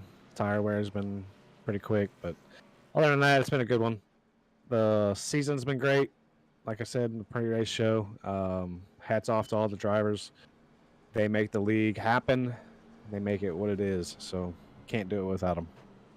Definitely not, Nick. And in tonight's event, we saw Matthew Badby come home second in the first stage. Got the stage victory there in the second stage. We don't want to put the commentator's curse on him just yet, but in our opinion, he looks to be the champion here in the High Octane Sim Series. And what we've learned out of Matthew, he's a rookie here in the High Octane Sim Series. He just sounded surprised himself when we just spoke to him a little while ago. How surprised are you to see virtually a kid, I don't know how old he is, but see a kid come into your league and not only race amongst you guys very well, but have looking like 7 wins on the season, regular season champ, and looks to be overall champion. Yeah, it's awesome to see. I like seeing guys better than me. It's great. It helps me get better. There ain't nothing wrong with having somebody come in and sweep up. It just makes everybody better. I'm happy for him. Yeah, he's having a historic season, winning by 30 seconds on the road course there at the Charlotte Roval. 6 wins on the season, 5-time pole sitter. For a driver like that to represent your league, you just got to be excited and pumped up for next season. Absolutely, he's done great things. He's always respectful on and off track. He's one of our good guys in the Discord, to where he'll speak up for somebody that is getting kind of punched around, getting beat up on the chat. He'd be like, "Hey, all right, that's enough. Let's cut it out." As we see the pace lights are off of that pace car there, Nick. We were speaking with Nick Offord, the admin, the boss, if you will, here in the High Octane Sim Series. And Nick, before we let you go back racing here, we have a few people watching, so I do want to give you that opportunity to get your shout-outs out, and the floor is yours, man. Just give a shout out to all the sponsors: Jack's, Captain Jack's Smokehouse, Dubby, and AdminBoxx. There we go, Nick. And again, we want to thank you for bringing us on here at the High Octane Sim Series. We couldn't be more excited for next Friday's cash money race, as well as the start of Season 3, Nick. And we wish you all the best of luck here the rest of the way, and we look forward to speaking with you soon. Yes, sir. Thank you. And that's Nick Offord, the boss here of the High Octane Sim Series, Tim. And he's got to be psyched at how this season's played out so far. He really does, because we've had competitive racing week in and week out, and it's a good group of guys. You don't see arguing, you don't see fighting, and that's hard to come by in some of these leagues. And Nick has done a great job putting these guys together and making some great races. And the one thing too that I want to shout out to Nick about as well is the driver retention. But here we go, green, green, green, green, green, green, green. Once again here at the South Beach Motor Speedway here at Homestead, as Matthew Badby's going to lead them down into corner number 1. Has Riley Hoots right on that back bumper. Alan Bledsoe in that 42 is going to lead that inside lane with Keith Fallon as well right behind him. Looks like Matthew Badby is going to have a drag race on his hand as they're going to go to the backstretch here, folks, heading down into corner number 3. Yeah, and he got a great start there. And I thought Hoots got a great start, but now Hoots just kind of dropping back there. Well, that 42's digging that inside lane. He gets a little loose. Oh, no. That's going to mess him up. He's now trying to slide up in front of people. He's going to check. That's going to make people check up here. Man, that hurts Hoots a lot. It does. It really does there. As you see, they're bunching up now on the corner. See Alan Bledsoe's throwing a block on Keith Fallon there. Keith Fallon's all by himself there on the inside lane. You got Alan Bledsoe up there throwing a block on Ben Mashburn. He's throwing a block on the 24 of Riley Hoots. Now Riley's trying to catch that draft off of Keith around turn number 4 here to the front stretch. But one of the things I was going to mention there, Tim, about Nick, as you see Ben Mashburn's trying to ride that back bumper of the 42 into the corner, is driver retention. You know, every week that we've done these races here, Tim, there's been at least 12 or 13 drivers in the field. Yeah, that doesn't seem like a lot. For some of the other leagues that are kind of putting along through their seasons, you know, you only have 7, 8, 9 drivers. Some instances, you only have 8 drivers show up. You know, week in and week out here in the High Octane Sim Series, even we had a Saturday event, it has been a full field, you know, in comparison, Tim. But every week, you know, you see the same names out here unless something catastrophic happens in their life and they can't make it. You know, these drivers really tend to race week in and week out here. And that's something we can appreciate here at 10-4 Broadcasting. It really is, because it makes it a lot of fun for us. You know, we get used to the names, and that helps us get better every week with these leagues. So, like you said, huge heads off to Nick and what he's been able to do here at High Octane Sim Series, the High Octane Sim Series. I mean, I can't wait for next season. I'm telling you. Oh man, it's going to be exciting. And looking at those playoff races, geez, you're going to have to fight through the regular season, and then you get to the playoffs, and those 5 playoff races, man, it is like running through the desert there, Tim. Speaking of the desert, the season is going to end at Phoenix next year. So that is a tricky racetrack to end the championship. As you see the 42 get really loose on exit of the corner there. Man, he is just slip sliding that race car around the track here on lap 115. And again, as we see Keith Fallon's now the race leader now in that 09 machine, that gives us a perfect opportunity to talk about how awesome of a sponsor Keith has been here in the High Octane Sim Series with his business, the Captain Jack Smokehouse there, located on Amelia Island, giving you all the best barbecue you can handle there. If you have an opportunity, you are near them, or you just want to take a road trip, go check them out. It is worth the trip, because we can't find barbecue like that down here in Vero Beach. I don't think you have anything like that up there in Indy, Tim. I mean, that place is giving you everything you can handle, from ribs, you know, baked chicken to pulled pork, mac and cheese, all the southern fixings you can handle. Captain Jack's has that. Go show them some love on Facebook and Google as well. Look at that food right there, folks. I haven't had dinner yet, Will, so this is a problem. You know what? We're gonna have to talk to Keith and tell him he should send us both a plate, and we'll eat it right here. We'll have like an intermission. That's it. Eating Captain Jack's. Yes, sir. Go check them out. We couldn't thank them enough for being on board here at the High Octane Sim Series. They have been on board since the start of the season, and I believe there was breaking news in the chat before tonight's race. They will be on board with us next season as well. So we can't wait to continue the partnership with Captain Jack Smokehouse and the High Octane Sim Series in Season 3. He's got a great lead right now over Batby, about a half a second. Yeah, Keith's really leading the way there, and Keith's done a great job throughout the season here. Sure, he's had some races that haven't gone his way, you know, just like everybody. It's been a roller coaster of the season. I don't believe he has that playoff stripe at the top of his race car. As you see, big movement there right behind him. See, Alan Bledsoe is now really falling off the pace there. He's getting tied up there with the middle of the pack drivers. That was close. See, I now saw they're him 3 come off wide. that wall, and I thought that was it. And you see right now, Isaac Emerson's sandwiched in between Nick Alford and Riley Hoots there on the top side. He's going to go to the inside of Nick Alford here on the corner. Going to try to overtake to creep up into the top 5 there. But you see Alan Bledsoe right on the back bumper. Man, things are getting dicey right for the 5th position.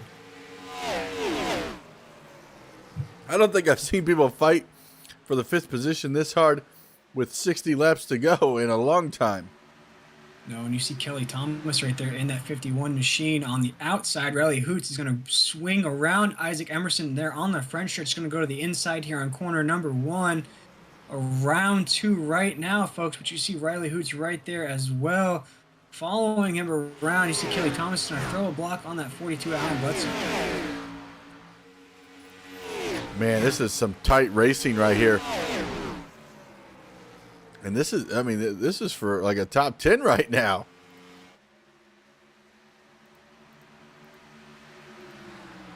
Nick is all the way up to 5th. Jacob in 4th. Ben Mashburn back up to 3rd. Batby 2nd. And he's right there on Keith's back bumper.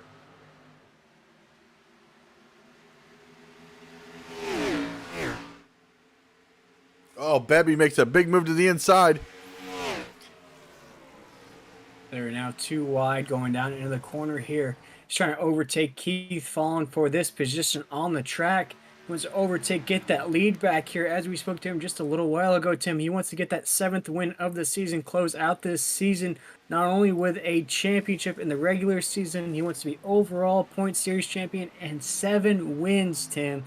Man, what a season it is for him. We can call him the Kevin Harvick of the High Octane Sim Series. There you go. And that's something else I Oh, want. as you see the 42. You see right now, Keith's just trying to hold on to that back bumper of Matthew Badby. And Tim, on a track like this, you know, doesn't have the longest front stretch or back stretch. The corners aren't high banking. How difficult it is to keep that guy in front of you there to try to ride that draft around. Will we have somebody to join us? Drop down to voice channel 2. We're watching. We got Patrick Morrison here coming over from the other series that he just broadcast. Patrick, we're here for a championship race right now. Batby is the current leader, but man, he's got some great competition from Mashburn and Keith. Oh man, I was gonna say Batby's in the league. This shouldn't be anything new to you guys. No. I was gonna say not at all there. that 09 of the is that Fallon? Yes. Yeah. Oh man, and he's running that barbecue car. Yeah. Oh man, Jack Smokehouse. I thought I did take a quick look at that Jack Smokehouse. Man, I started getting hungry there, Tim. Oh yeah, and we were joined by Patrick Morrison here. He just wrapped up the action in the Eastern Late Model Series there, Patrick. And from what I saw, Jeff Clifton picked up another win there in that series. Oh yeah, it was a tough one. It was nothing to shake a stick at. I mean, Matt Zaccardo definitely hung out there out front and led almost 60 of those laps. We got a few cautions because guys couldn't hook up, you know, and then Jeff Clifton just waited him out, and then he overdrove. Zaccardo overdrove, and Clifton took over. But man, yeah, what a race that was. And how is it looking here? I've seen that you only got about 55 laps to go. It's been a mixed bag there, Patrick. We had fifth field win the first stage with Matthew Badby in second. Second stage, we had Matthew Badby linger, go all the way down to about 8th or 9th position, work back up through the field. Green flag pit stops came into play there just at the end of the stage. Matthew Badby was able to work his way back through, pick up the stage 2 victory. As you see him just scrape the wall there just a little bit, picked up the stage 2 victory here, Patrick. And we're going to race all the way to lap 180 here, so an 80 lap shootout there towards the end. And it seems as though Matthew Badby has not only wrapped up the regular season championship, he may be the overall points winner as well, but he might have 7 wins on the season here. So we were talking about how he has won virtually half the races here in the High Octane Sim Series. Wow, yeah, he must be doing a heck of a job there. I was gonna say, and somebody not to really count out is Ben Mashburn. I see rolling around there in the 3rd position. So I really like the way he's kind of pushing around the track here. I believe he's running that number 4 Gravedigger car. I like that paint job. Yeah, Patrick, he was racing really strong there in the first half of this race here. We saw him struggle just a little bit there, Tim. He drifted back after going 3 wide there. Not sure if he sustained damage in that 3 wide battle he had going on. We saw him kind of fade off the pace a little bit, but now has worked his way up in the 3rd position. Yeah, and he dropped back there quick. He was actually a lap down there early on, trying to do some short pitting. And that's going to be a good segue to talk about pit stops. Last time these guys went down pit road, lap 101. So I'd say anywhere from now to about lap 150, we're going to be looking at guys coming down pit road. And the guys coming in sooner than later are going to be pulling that short pit situation where they throw on those 4 fresh tires and see how fast they can gain on those guys on old tires. And gosh, from the races that me and Patrick have called in your absence, it really comes down to those strategies there. We've seen it in the leagues that we've called this week, Patrick. You know, pit strategies is the way to win, whether it's pitting before a guy, pitting early, making sure you take some freshies to get your fuel in, to do a short pit like you were talking about in last night's broadcast. So those green flag pit stops really come into play here at the end. Yeah, not just the pit stops. I mean, it looks like Batby ran into a little bit of lap traffic there with Nicholas Schell there, I believe. Yeah, but he seemed to work his way around him there pretty good as Keith Fallon is about to run into him too. So, yeah, I mean, is this lap traffic or is he, we just waiting for tires to heat up or is he just kind of a little off the pace here? Looks like he's been, last time he went down pit road was lap 107. So he's probably losing the handling on that car right now. Actually, guys, we're getting an update from Kenny Power Motorsports. The number 3 car blew up. We saw that hit the inside wall there pretty hard in that Man in Black paint scheme. And this is breaking news for the folks that are watching here on YouTube and Facebook, and for these guys up here in the booth as well. The 42's wheel has come loose from the base, and he's still racing. That's no good. He's hoping for a caution to reclamp his wheel in that 42 machine, Alan Bledsoe. And Ben Mashburn's coming down pit road. All right, so now the strategy begins. But back to Bledsoe. I've had this happen. This is not good. This is a dangerous situation. Ride there with Alan Bledsoe to see how he's working that wheel with no clamp. And for the folks at home that are unfamiliar with iRacing, what you usually want to do is you want to clamp your wheel to a base, maybe a desk or a TV tray, something like that. Make that thing as sturdy as possible. It actually comes with a bolt on the end that you can lock in. For Alan, though, that wheel has come loose, so he is playing like a middle schooler, first time playing a racing game with a wheel. PS2 days back in the day there, as he's just holding that wheel free going with the wheel. So you could just gonna imagine he's holding that steering wheel in his hands up in the air, just racing that thing. I can't even imagine how he's doing it right now, guys. Yeah, especially, if he's got a quick connect or something like that, man. That thing's gonna definitely roll around on him, and not where you want to be here. In the last race with the season finale here, man. That is not a place you want to be here at Homestead. No, but it seems as though he's still keeping that machine straight as an arrow there, getting around these corners there pretty well. Still racing. He put up a 34.5 there last go around. He's still in 3rd place, so hopefully, though, and I'm unfamiliar with this, if he heads down pit road, boys, can he adjust that wheel as he's down pit road? It's going to have to be fast. Yeah, fast. Alan, if you're married, I don't know how old you are. Maybe, let's just see. Easy. Oh, yeah, you're old enough to have a wife. I just had to see his face. I needed to figure out if he was old enough or not. Tell her call her in there as a pit crew and tell her to tighten those bad boys down. Yeah, and Alan in that Red Dragon machine, he has done an excellent job here in the High Octane Sim Series. He's really laid it down here in the postseason.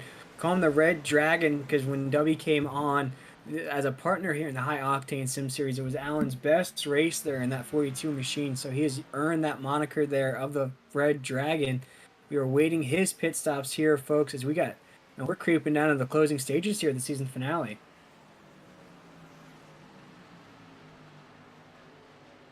Yeah, I'm looking at it. Just man, I was gonna say, and seeing Matthew Batby out as far as he is, I mean, looking good. You know, about 3 seconds off second place there. I mean, really, he seems to be that long run driver, you know. But it doesn't seem to matter where he goes, long run, short run. He's able to really put that car where he likes it, even through adversity. You know, car accidents, things like that, and always place a consistent top 5. I don't know about you guys, but yeah, Matthew Batby is really the one to beat at most of these tracks. Yeah, we talked about it here, me and Tim here just before you came on, and there was only 2 races I could think of here in the High Octane Sim Series that we didn't see him win or place in the top 2, and that was at the road course. He finished in the top 3 on that course there, Patrick, and then there's one other race I believe he finished outside of the top 5. So other than that, he has been virtually winning every single race here in the High Octane Sim Series. And he's done it the hard way in some cases, Patrick. He's come from multiple laps down. He's had instances where on the first or second lap, he's had to use those fast repairs, work his way back up through the field. He's battled other drivers. A Tiny Dog Racing team had to Parker Collins there racing him for a little bit there, won 4 races on the season as well. And now with the influx of the Xfinity series here in the High Octane Sim series, we talked with him as he won that stage 2. He's faced a lot more competition from these drivers. So these last couple weeks, he's really had to put the pedal to the metal and close out the season the way he wants to. And we spoke with him about how excited he is for next season, and he sounded pretty pumped up about more competition coming in this league.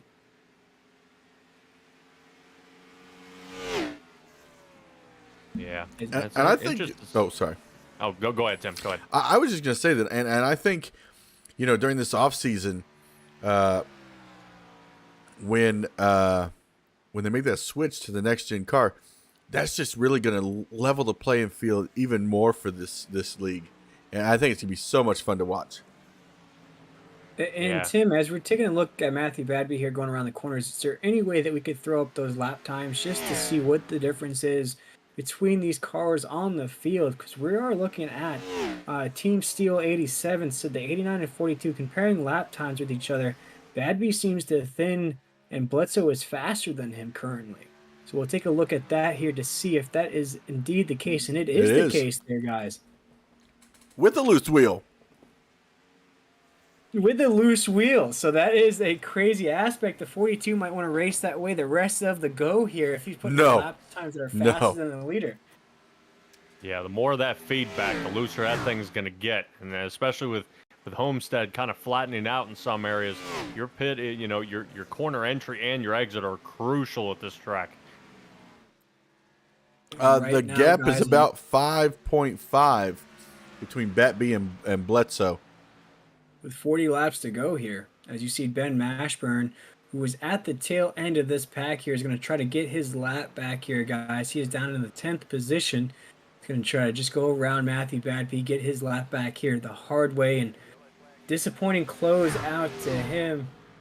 At the end of the race here, as we have a caution on the racetrack here, folks. Our 6th caution of the night here, as we just watched Ben Mashburn get that lap back the hard way here, and that's Nick Schell in that 8 car. Trying to figure out what happened. Yeah, we'll rev up that 10-4. Oh, there it is. Replay. Oh, man. Went a little Tokyo drifting there down the backstretch. Down in Tokyo. Was able to save that race car there, but I'm curious to see why that caution came out there, being as though it was just a single car accident. Maybe because he is down on the apron there. Could have been a, you know, you saw NASCAR lately. They just be calling yellow flags for nothing. Well, it's definitely worked out for a lot of the drivers out there because, you know, some of these guys have been praying for a caution to go ahead and, you know, head down pit road here, Tim. So, I mean, this works out perfectly. And Ben Mashburn, you know, just able to get his lap back. If he stays out, this will put him right in the lead. Yep.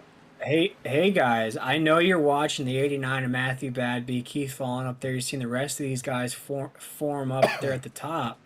But you know what this does? It gives the 42 that opportunity to clamp his wheel back onto the base. So him running those lap times before, as that incident was happening, now he's going to be able to clamp down that wheel. He was running faster lap times than Matthew Badby. Man, I am interested to see what the Red Dragon has in store the rest of the way. Barbecue. You better stop it. I'm hungry. Yeah. I'm hungry, man. I was gonna As you say, as see, fast as these cars are going, these guys will be kind of wrapping it up here pretty quick. I'm just, man, being able to get through here, Tim. There's just they're just fast tonight. You know, As we are, oh, sorry. I just say that I always feel like these races go by pretty fast because I mean they don't get a lot of cautions. I mean technically, 2 of the cautions on the board are competition cautions. yeah, Tim, and I wanted to see if we could chat with that 42 of the Red Dragon there of Alan Bledsoe. And Alan, I believe you were joining us in the, oh, I forgot we were in a different channel there. Moving down into voice channel number 2 there. Forgot we moved out of the broadcast booth there, folks, and we'll see if we can't get Alan in here for a quick chat. Man, I'll just keep doing this to you guys. Eventually, you gotta take me to your personal VIP booth. That's right, but it doesn't look like I can get him in for a chat here, folks. Unfortunately, as we're in voice channel number 2, taking a look here at Alan Bledsoe in that 42 machine, he is right on that back bumper of Matthew Badby in that 89. And guys, I mean, with less than looking at 35 laps to go here, it really opens the door for the rest of the go. Yeah, definitely levels the playing field. I see Ben Mashburn. He went ahead and brought it in one more time to get another set of tires on there.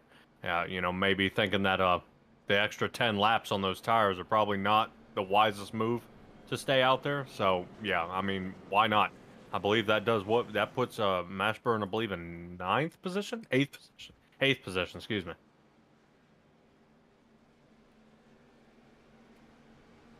Yeah, and let's see here, guys, as we're under caution here and the pace lights are still on the pace car, we do want to take this opportunity here from our brand new partners here at 10-4 Broadcasting, AdminBoxx, and we'll be right back to give you the rest of the action here in the High Octane Sim Series.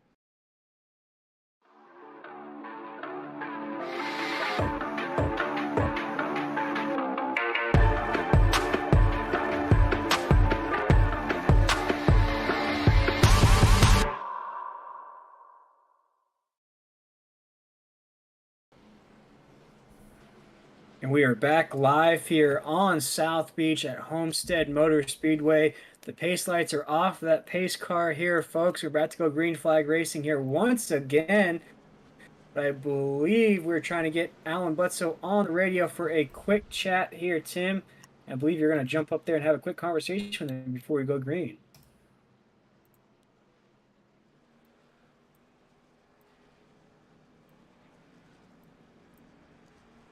Hey, Alan, it's Tim up in the booth. You got a copy? Hey, you guys can hear me now. Yeah. So, Don't know what take happened us through what happened with the wheel.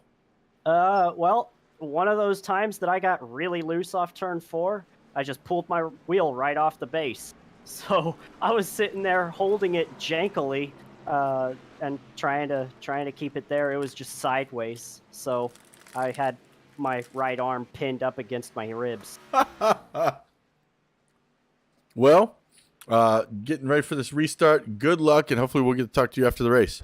All right, thank you guys. Oh, we can. It got waived. Okay. Yep. Got about 30, 34, 33 laps to go here. What's it going to take to get around Batby and secure this win tonight? Lot of. Oh, Riley. A lot of consistency. I think I can be faster than him, but I am. I just have to be consistent. That's all. Awesome. Well, good luck. Anybody you want to give a shout out to? Well, my teammates, Matthew Batby for already winning the championship. Congratulations, man. But yeah, it's going to be great. Well, good luck the rest of the night, and hopefully we'll talk to you after the race. All right, thank you guys. That was Matthew. No, it was not Matthew. That was Alan Bledsoe. The Red Dragon machine there, Tim, in that 42. And Listen, I awesome don't. to hear. And that steering issue that he's having there came off the base there, Tim. So, Yeah. man, it's awesome to see him up there competing with Matthew Badby. And might going to have a shot at winning this race here tonight. Yeah, now he's got that bad boy hunkered down one more time. Green flag in the air. Not a good start for him on that outside lane. Hoots got a great start in that 24 car. As you see, Matthew Badby's going to go to the high side to throw that draft right in front of that 42. Riley, who's going to try to drift up into the middle. But you see Alan Bledsoe's now stuck in that danger zone lane there. I haven't mentioned that lane too much here tonight. The danger zone's never good for anybody there. But you see him wisely file right back in front of that 45 of fifth field. As you see, fifth field is going to try the inside lane here on 3 and 4. That 45 is our stage 1 winner here. He's in Xfinity driver racing with the Cup boys here tonight as we've merged both leagues here together. But now you see Alan Bledsoe is going to overtake that 45 to hold on to that position. And Badby looks to be stuck to that outside lane. And the 24 is on him. And he's right on that back bumper, Tim, as they're heading down into 3. See Riley Hoots in that 24 is going to go to the low side there. He's going to try to catch that run around the corner here. It's not going to have enough speed to overtake. Big run out of the 89 coming off the 4. Yeah, it looked like he may have scrubbed that wall a little bit, and I noticed he kind of, when he's getting on the backstretch, kind of having a little trouble keeping that car under control. He may have to kind of tuck in behind Matthew Badby here before Alan Bledsoe reels him in. As he's there he goes right there, really kind of taking that peek up the side, you know, and kind of tuck in behind Badby there and really kind of don't let him get away, because right now, boy, he's getting away from him. Uh-oh. We saw a little going there out of the 24, and there goes the 42 to the apron there. Watch out, Nick, and that 22. As you saw the 42 get really loose, hit that apron. A lot of the drivers behind him had to check up, lost some speed there. You see Ben Mashburn back in the point of view there in that 4. Nick Offord in the 22 on the inside of him. A lot of those drivers had to check up to get out of the way of the 42 machine. They were taking an onboard ride with Ben Mashburn now in that 4 machine. He's ran a pretty consistent race here tonight, ladies and gentlemen, but he's having to work his way back up here as he's trying to go to the inside of Riley here on turn number 4, heading to the front stretch here. But look at Fifthfield worked his way up into second place, really putting on Matthew Badby. You know, I wanted to watch Mashburn because, you know, he was starting in the back on that restart, and he has been chipping away at these guys. Ooh, gets a little loose there in the center of the corner. Oh, he's going to want to come down. There you go. Get around that 24. Man. But what I love about Mashburn's movement of the wheel, it's light movements. It's not aggressive. This way, that way. It's light, and it's steady, and that is why he is so fast.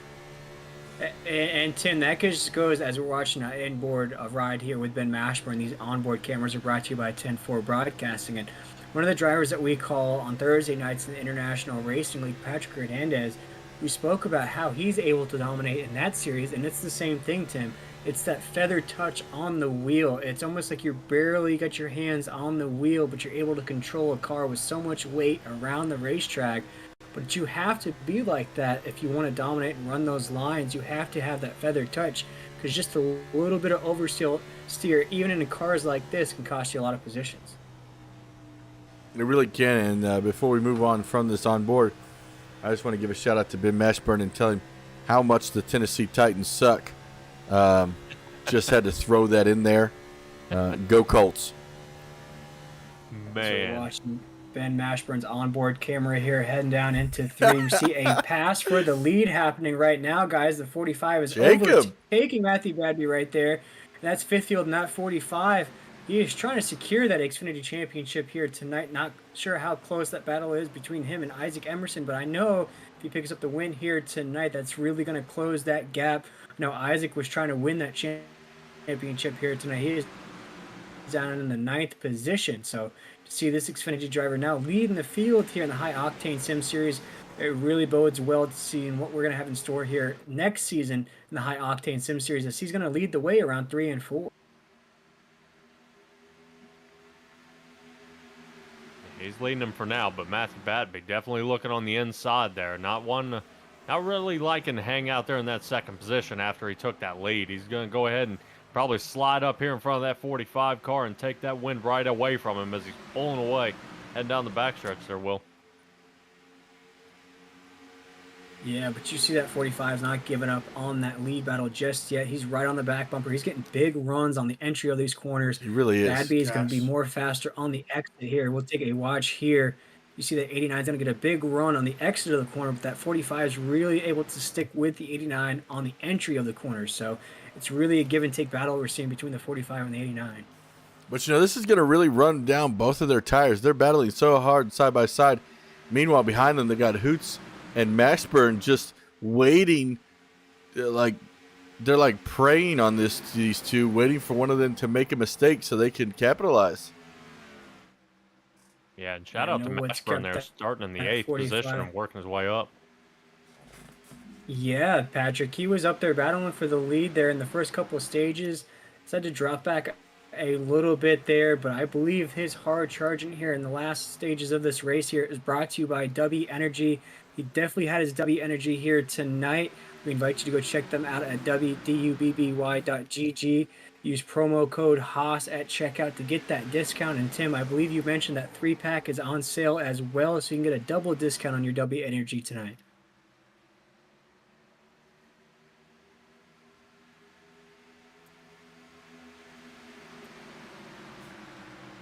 I apologize. I had lost my mouse. I fell off the desk. Oh, all kinds of crazy things going on around here. But, yeah, the W Energy all 3-pack on sale for $94. Patrick said he's going to buy us both a 3-pack. Oh, then you use that promo code HAAS at checkout. You can get even more of a discount on that, Tim. So we invite you to go check them out at wdubby.gg. Order yours today. Get away from those high-priced energy drinks. As you see Matthew Badby with a big aggressive move heading down into turn number 1 here on the inside of fifth field in that 45. Man, this is going to be really Mashburn right now is in the catbird seat as we whoa, and he touches him. Man, these two are neck and neck. One winner of stage 1, the other one wins stage 2. One's trying to win a championship. Well, both are trying to win a championship, really.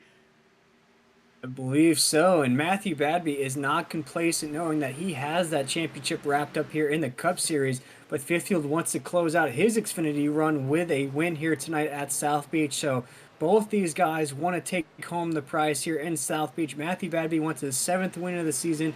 Fifth Field wants to win that Xfinity championship here tonight, as Isaac Emerson, the points leader, is down into the 9th position.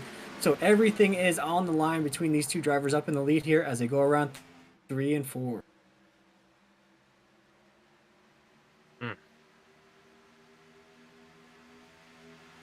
As you mentioned, Patrick, Ben Mashburn's right there in the 3rd position. Looks like Alan Bledsoe has worked his way up in that 42 and 5th. And Riley Hoots right now is in the 4th position. And Riley Hoots was 2nd in points coming into this race here tonight. But with that stage win, I believe Matthew Badby has closed the door on the championship for the rest of the drivers in the Cup Series. But it doesn't seem like he's given up at all here in tonight's event. Oh, there we go. 45 getting turned around by Ben Mashburn. Look out. Oh, no! Oh no! Behind the leader, we have action there, folks. We'll have to rev up that 10-4 broadcasting replay to give you a look at what happened between the 45 and the 4. Man, guys, what a difference maker here tonight. Gonna go back and take a look here. Give a slow-mo. Try and give a good angle. Oh, it just gets deep down inside of him. I'm trying to see, though, guys, who... Yeah, if you actually take a look at that Michelin chopper view, you'll be able to get a good one where it looks like Mashburn might have gotten a little too hot in that corner, and they just both ran out of real estate for the same spot. See, right there. You rewind it just a little bit there, Tim. Yeah, right there. See the 45's got the top side lane there. Tries to go to the inside. the 4 is going to try to make a pass there on the corner.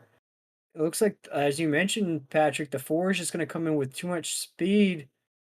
The 45 didn't know he was there just yet, and they just make contact.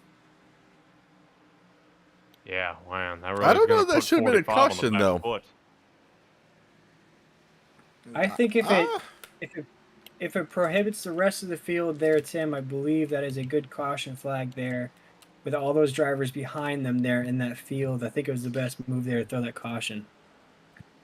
And talk about an awesome strategy now. Everybody gonna pit just one more time, probably leave as much fuel out as possible. You know, to keep Yep. keep the weight of this car low, man. 4 tires and give it another run. Oh, stack up on the exit of pit road. This is, man. This gives Mashburn another chance.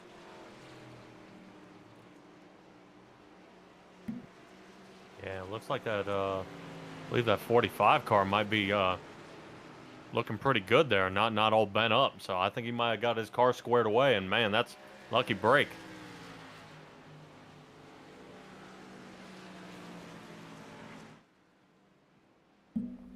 So, we've got 17 to go. Another caution. Patrick, do you want to be Matthew bringing these guys down to the green flag, or would you rather be back in the field somewhere else? I'd want to be in Batby spot 100%. If I had the race line and the car strength that he has so far this race, absolutely, I'd want to be out front. So yeah, well, I know without a doubt Matthew Batby's position. Yeah, because I can't think of a better situation at this point. You've got fresh tires, you know. You got Jacob there in the 45 car in 4th place. You know, so really that was his most competition on that last run. You know, you got Alan Bledsoe, so I think the 45 and the 42 car, you know, those two machines are going to try to battle it out with each other, and I think Batby's going to kind of play with Hoots and Fallon there, you know, or Fallon with in the 24 and the 9 car. So yeah, I mean, you tell me, Tim. I mean, where would you want to be? I never want to lead these things. I always want to be the guy chasing somebody, because I always feel like I drive better when I'm having to reel these guys in, find the better line. I don't know. I'm just always better if I'm in 2nd place or back. But not too far back. And guys, with 15 laps to go here, you know, we spoke about how Matthew Badby is all about close that door on the championship here. Do you get relaxed in that race car knowing that you've wrapped the thing up, or do you want to hard charge your way to pick up your 7th win of the season? I'm getting that W. Yeah. There's no relaxation. That's not happening. No way. You can't risk, you know, falling back here. Because then you look at, maybe you go into next season, the new car, and maybe you're not as good. I mean, so you got to take these wins when you get them. Yeah, and with a more competitive field, as well as we spoke to him after he picked up the Stage 2 victory, it feels as though there's a lot more competition now in the league. So who's to say he's going to have the historic season as he's had this year in the High Octane Sim Series as he's going to have next year when they go to next gen, and there's more drivers in the field to compete with here, folks. But with 15 laps to go here in the season finale, we're going to close out things here in this last segment of racing. It is anybody's race here to the finish. We're going to have to go green, green, green, green, green here in the season finale of High Octane Sim Series. You see Matthew Badby's going to lead them down into one. He's got Riley Hoots right on that back bumper going around one. He's going to prefer that inside lane here. He's got Keith Fallon right there on the back bumper of Riley Hoots. Going to try to overtake for 2nd. Matthew Badby's got a big jump here heading down the backstretch here. Going down into 3. Alan Bledsoe in that 42 is going to try to make it 3 wide there on the backstretch. He's not going to have enough speed as they're going to go 3 wide into the corner here. It's going to be Alan Bledsoe, Keith Fallon, and 5th field right there on the 45. Is going to get really close to Keith there on the high side, and he gets loose. Man, Bledsoe always gets loose when he's down that low in the track. You would think that he'd want to stop doing that, but He just keeps sticking his nose down there, and it's just yellow flag. Ben Mashburn. Oh, 45's Oh involved no, that's again. fifth field, not 45.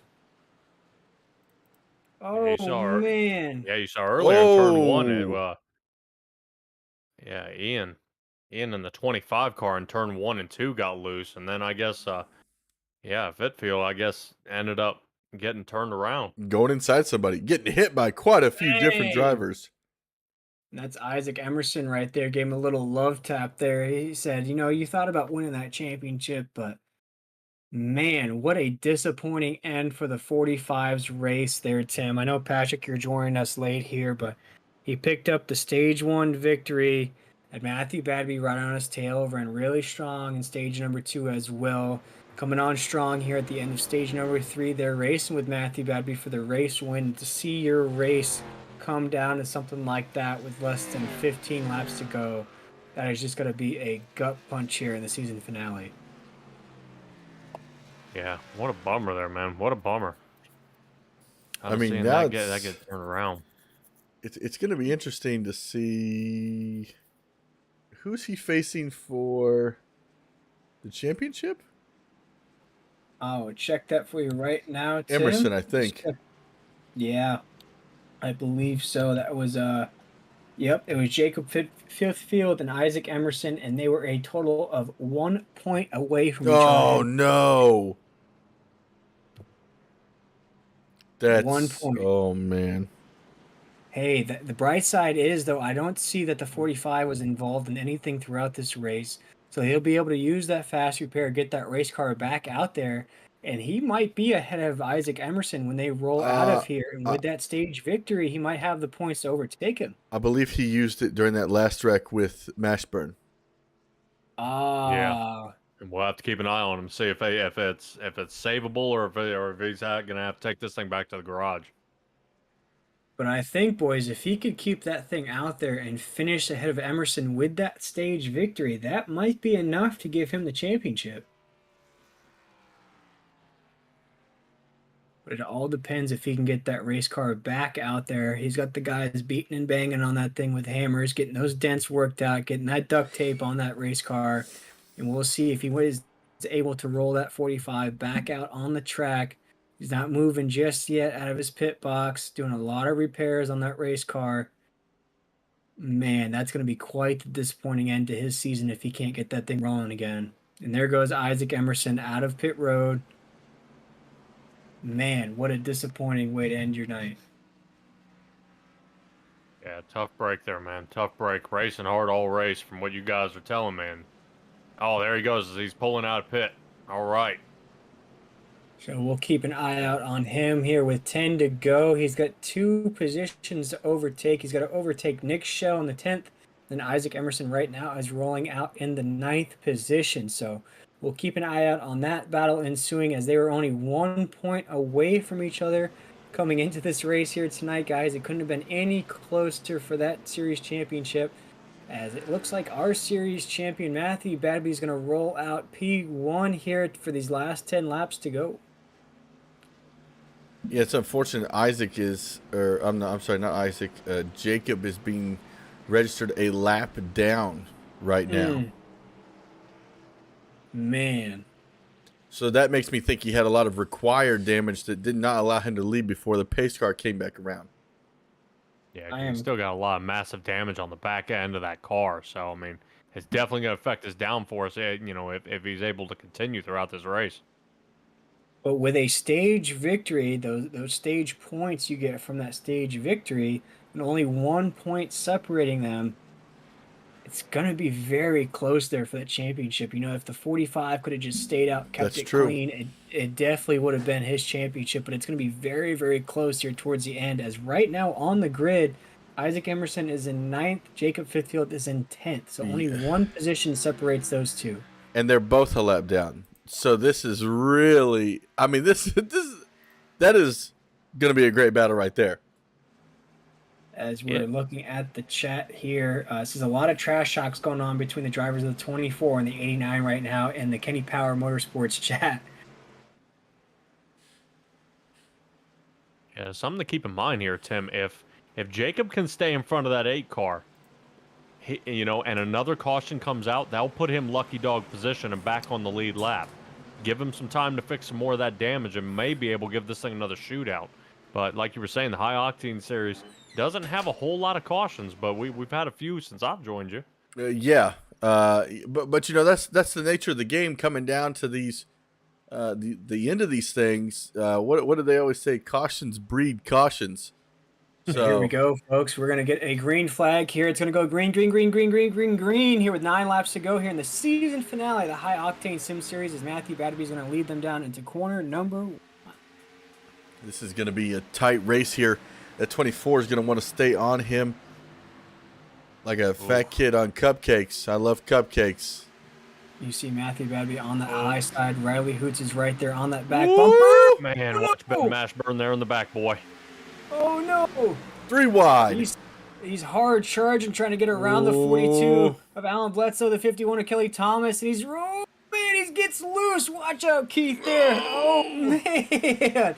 What a race. Oh, no. Oh, no. And the 14 and 4 make contact on the front stretch. We're going to have a caution on the track here, folks. Our 9th caution of the night. And this works out my goodness. perfectly for Jacob. This works perfectly for Jacob. He's going to be able to get the lucky dog in the way around he goes. No way. Unbelievable. Wow. That 4 got loose there on the corner. Got sideswiped by the 14 that bounced off the wall.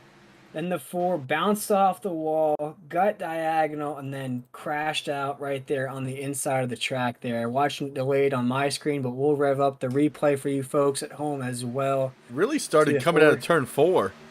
Yeah. He got loose, comes up, and just goes up a little. Oh, the 14 got the wall. Yeah. The 14 got the wall and bounced off and then clipped him. Man. Wow. Yeah, I just don't think Ben Mashburn can come back from that kind of wreck. I mean, that folded his car up. Wow, what an end we have over there. to this race here tonight, guys. What an end to the season. We thought Matthew Badby was just going to cruise to the race win here tonight, but we've had about 3 or 4 cautions here in the last 20 laps. The way you said you said his car folded makes me think of my money don't jiggle jiggle. It folds. Oh, no. I don't want to hear it. Gosh, 5 to go. Yes, we sir. may come back to a green white checker. It might be that, Tim. As you see, that 45 is going to be the luckiest dog on the track here. He's going to get that lap back, which is going to put him back on the lead lap here, folks. And you see some drivers heading down pit road, so I'll be curious to see where that puts him on the grid right now with 5 to go. But currently, Isaac Emerson is registered above him on the grid currently. Up to 5th right now. So we'll see what shakes out here. Of course, you got to keep in mind that Jacob has a stage victory underneath his belt, so you got to factor in those points as well. But hats off to Isaac Emerson, who has really just had a roller coaster of a race, Tim. We saw him racing up there in the top 5. He's bounced around and down to 10th. He's raced in that bottom pack there as well. He's used a couple fast repairs, but now he's up to the 5th position. So hats off to Isaac Emerson there of keeping his cool and keeping that thing in the mix here. Man, it's just all about staying in the game, and now Jacob is coming down pit road to repair even more of that damage, which is smart. Try to get that thing back up to the best that he can. We're keeping an eye out on the 89 and the 24. They are teammates at Kenny Power Motorsports. So what a season it's been for them, though, Tim, for Kenny Power Motorsports. You've seen the 89 of Matthew Badby, of course, have his historic season there in the 89. You see the 24 of Riley Hoots, now 2nd in position in the points. This is a really strong season. I believe Alan Bledsoe in that 42 machine is also part of that stable as well at Kenny Power Motorsports. So a really solid season for that race team. I'm excited to see what they have in store for us next season. Yeah, I really am too, and I'm really excited to see Now we've merged these two series, I'm just excited to see them all race together the whole season because since we'll just call it the merger, uh, it's been a lot of great racing with these guys. Definitely, Tim. And as we're under caution here, so we're going to cross this line with 3 laps to go. We invite you to throw up those threes. Rest in peace to Dale Earnhardt, because we're going to have 3 laps to go. I believe it is going to be close to a green-white checkered finish here as the pace lights are going to cut off of that pace car here, crossing that start-finish line. And we'll check in with our partners AdminBoxx one more time and then bring you the conclusion of the season finale here from South Beach.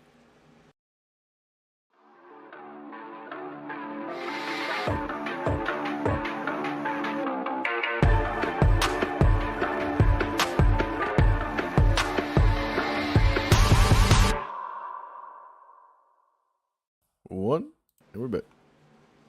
And here we go, folks. We're here at the South Beach Motor Speedway, aka Homestead. We're watching the conclusion of this race. We're going to have 2 laps to go here to end things here in the season finale, the High Octane Sim Series. We just heard from our wonderful partners here at 10-4 Broadcasting, AdminBoxx. We invite you to go check them out at adminboxx.com. That's 2 X's on the end of box. Use promo code 10-4-box at checkout to get yours today for $125. But guys, here we go. This is the conclusion of the High Octane Sim Series. This is time to go. Yeah, and something to keep in mind. I believe everybody 5th on back have pit, yet the front has not. So keep an eye on what the fresh tires may do for these leaders. We are green once again here in the High Octane Sim Series season finale. We've got 2 laps to go here as Matthew Badby's going to lead them down into corner number 1 as Alan Bledsoe on that 42 right behind him as they careen around the corner here. Matthew Badby's on the inside lane there. Alan Bledsoe in the 42 is going to follow right behind him. Riley Hoot's going to scoot up the track just a little bit as they head down the backstretch here. Keith Collins going to try to make his move as well as they head down into 3 and 4. Listen, that 42 is trying to get the 89 uncomfortable, and it's going to work right here. He's going to do the crossover to the inside. There it is. Oh, he gets a little sideways. Oh, and he goes to the inside. And the Heat Wave design white flag is in the air right now in the season finale of the Octane Sim Series. Matthew Bedby's on the high side. Alan Bledsoe's on the low side. They are side by side heading around 2 here to the backstretch. They are side by side drag racing down the backstretch. Oh, 40. Yeah. Oh. Going down into 3, boys. This is time to go. You got Alan Bledsoe, Matthew Bedby are side by side heading around 3 and 4 right now. Matthew Bedby on the high side, Alan Bledsoe on the low side. We'll see who's going to win this race here at the start-finish side. It's going to be Matthew Bedby in the 89. It's going to win the South Beach 180 here in the High Octane Sim Series. He's going to take home the championship here, folks. Man, he's going to pick up his 7th win of the season here in the High Octane Sim Series. And what a way to bookend a historic season here in the High Octane Sim Series. Unbelievable. I mean, we could have asked for a better finish to a season that this High Octane Series has been able to bring us. The 42 overcame adversity with his wheel coming off of his desk.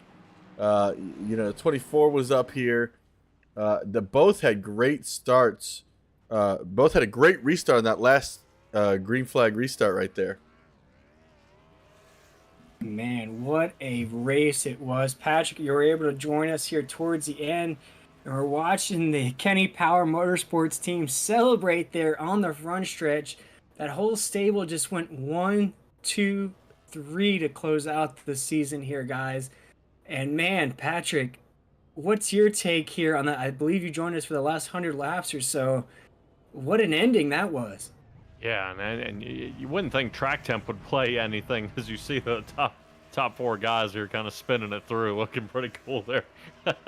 But Alan Bledsoe, I mean, overcoming adversity and kind of really getting there, especially with the mechanical problems he was having, just couldn't seem to hold it, to get him on the inside. And I was a little nervous if he was going to be able to stick it, but man, I mean, with Matthew Batby, with 7 wins on the season, it's kind of hard to place your bets elsewhere. You know what I mean? I mean, when you win almost, that many, you almost have to assume at this point, Will. Yeah, that well, where the chat saying to check out the rear bumper of Matthew Badby in that 89 there. You saw the 42 really get underneath that bumper, and what driver skill you saw out of Matthew Badby of keeping that thing straight, keeping that thing on the track. And man, what a finish it was here tonight. Matthew Badby wins stage 2 and closes out the win here at the South Beach 180 by racing Alan Bledsoe straight to the line, was able to hold off his teammate there at right at the start finish line here. I can't wait to speak with the drivers here in the High Octane Sim Series, because what a season it's been. It's been a great season all around, and hats off to everybody. I really want to say once again thanks to Nick for bringing us on, and I can't wait for next season. To be honest. Yeah, Tim, it has been a great season here in the High Octane Sim Series. Week in and week out, we've had a blast calling these races for these guys. And what I've learned most about this series, Tim, and I spoke to Nick Offord when the pre-race show before this race began, it is a brotherhood here.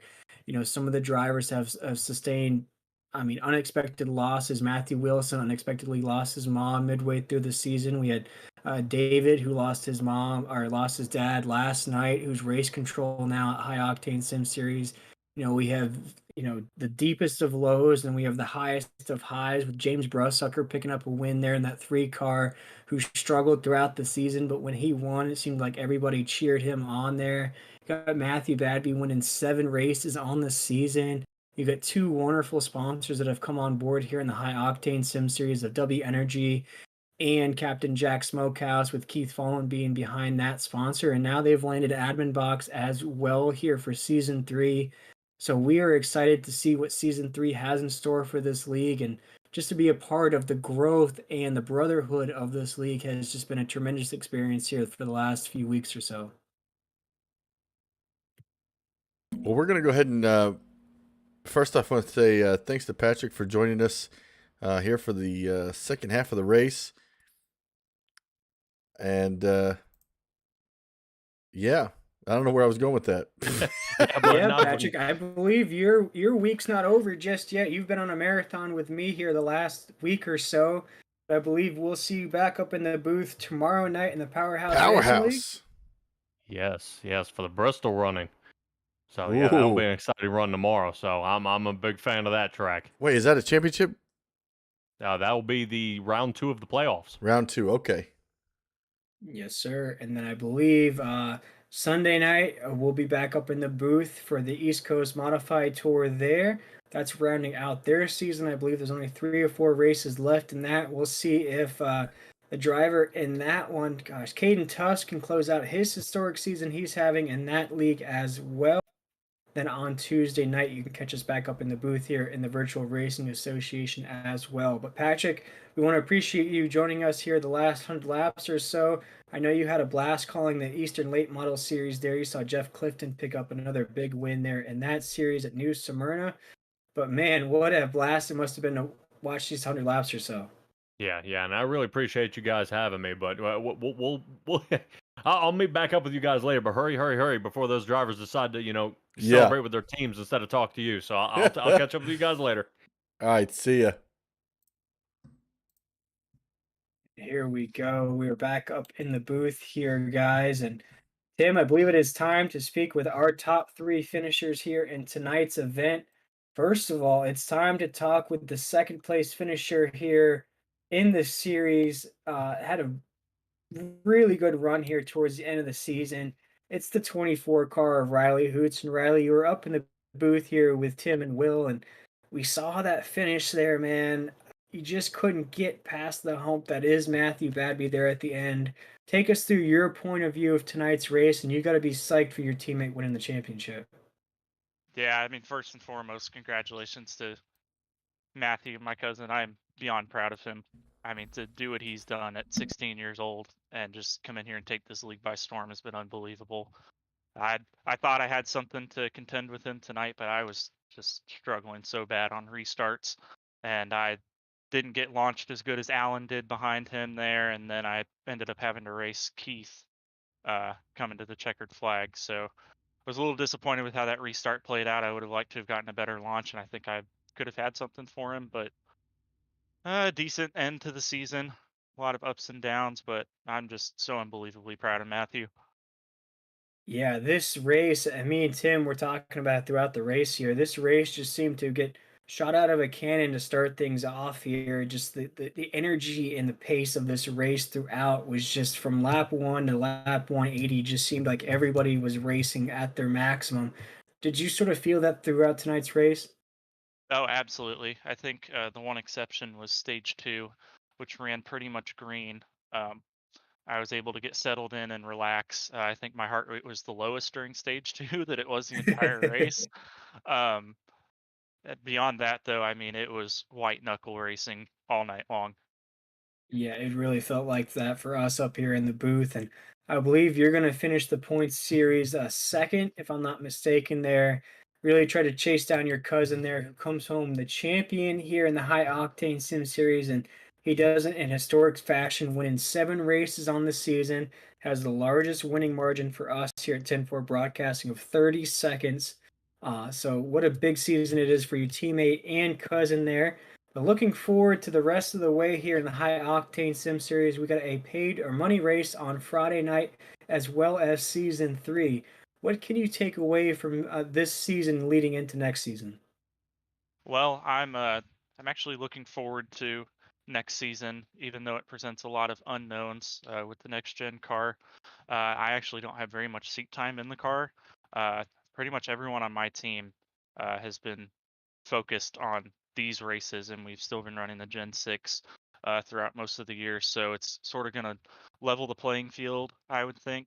I'm very much not an advocate for the 550 mile-and-a-half package with the Gen 6. So I think it's going to be a lot of fun to have some more power underneath the car on the mile-and-a-halves next season. The money race next week is going to be awesome. I'm hoping that we can get a good turnout and get our numbers up for next year. Um, but yeah, just unbelievably proud of my teammate and thankful to James and Matt for having us on this team and giving us the opportunity to run these beautiful paint schemes. By the way, James is the best painter I've ever seen. Yeah, I gotta say it's a little home cooking for us up here in the booth. We got a pretty die-hard Jeff Gordon fan as my co-host here, and Tim.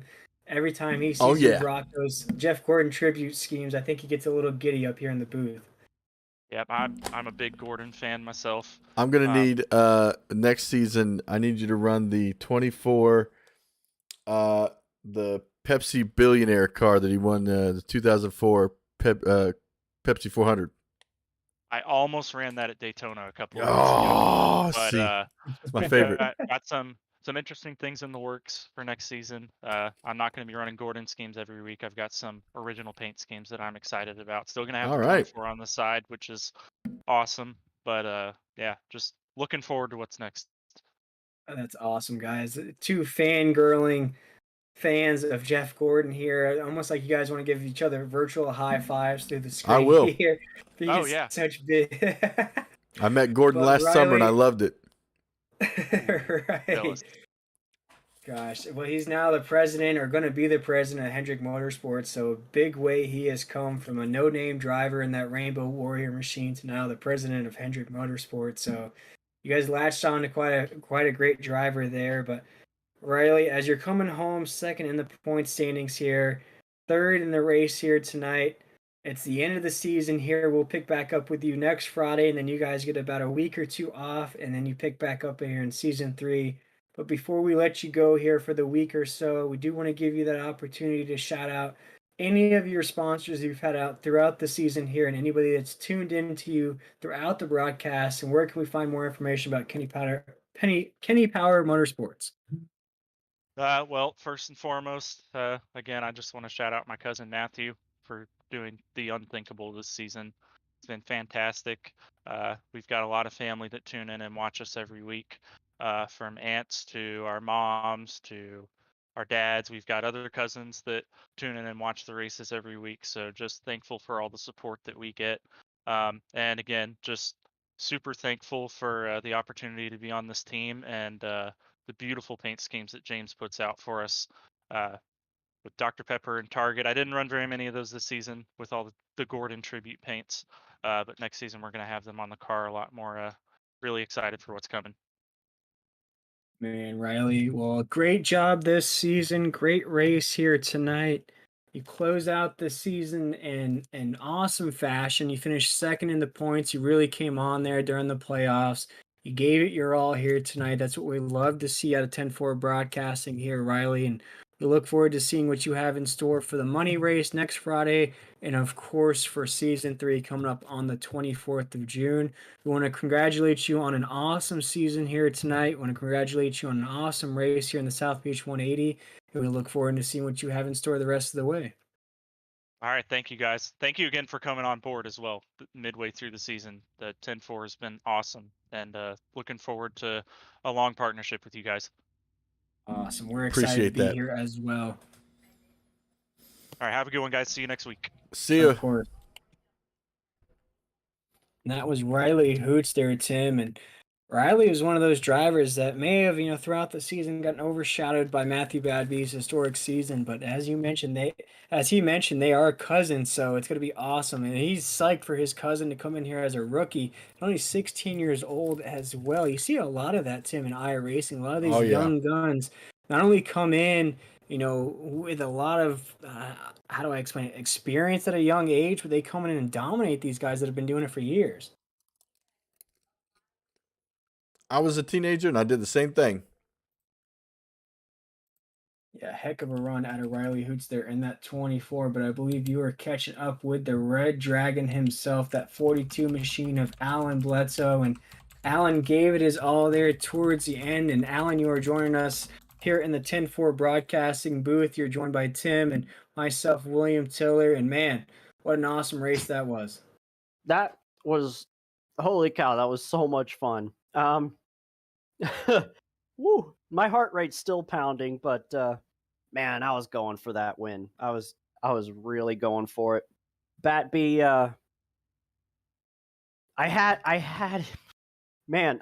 so coming off turn 2, you saw how sideways he got, I'm sure.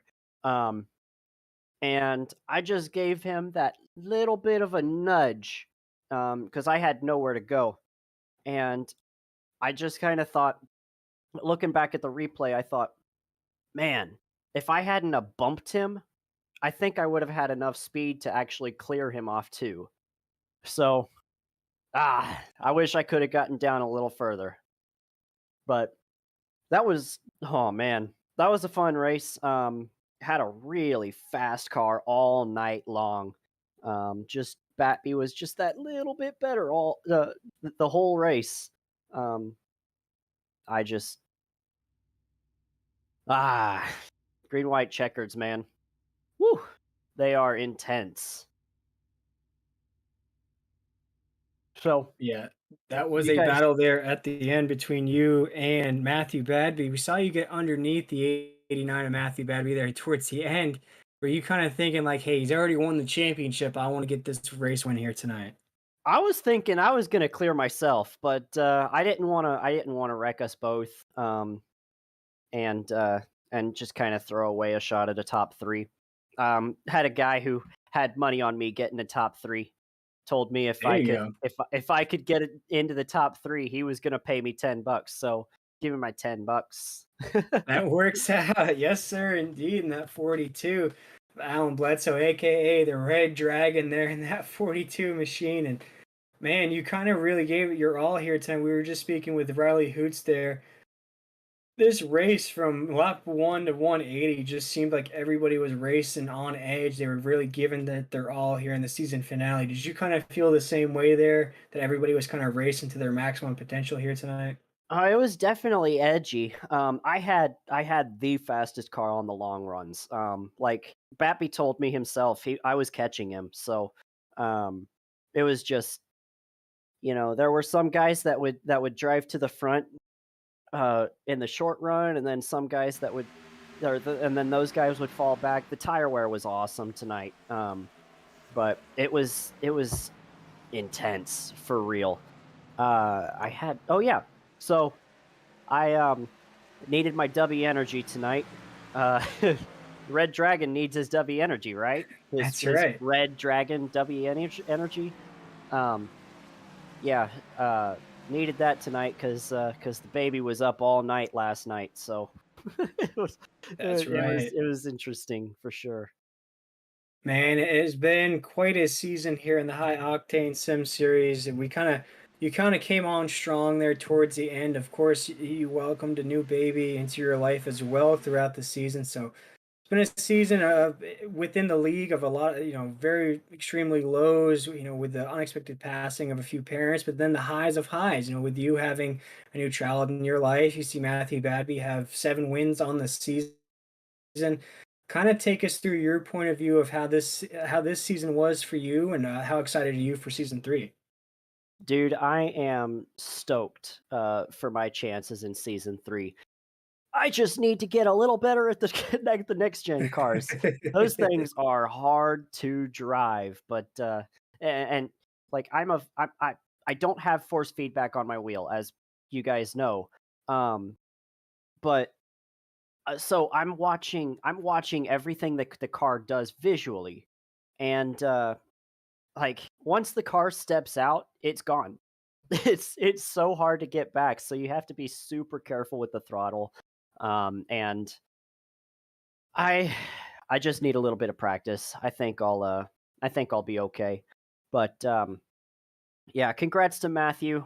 I can almost guarantee that he is going to be the favorite for next season, unless we can pull someone else in to give him a run. Maybe our teammate Brendan Mathia can race full time later on. But um, yeah, we'll see. Oh, special thanks. James wanted us to say this.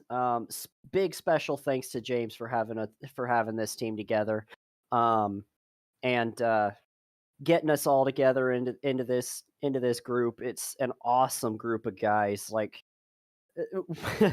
we give each other crap. We give all other people all kinds of crap, and it's just it's all in the name of fun. So um, we're just super grateful as a team to be a part of it. And James, Matt, Jason, he wasn't able to run full time, but he ran a couple races with us. But he's kind of a co-owner too. So those three put this team together, and it's just awesome.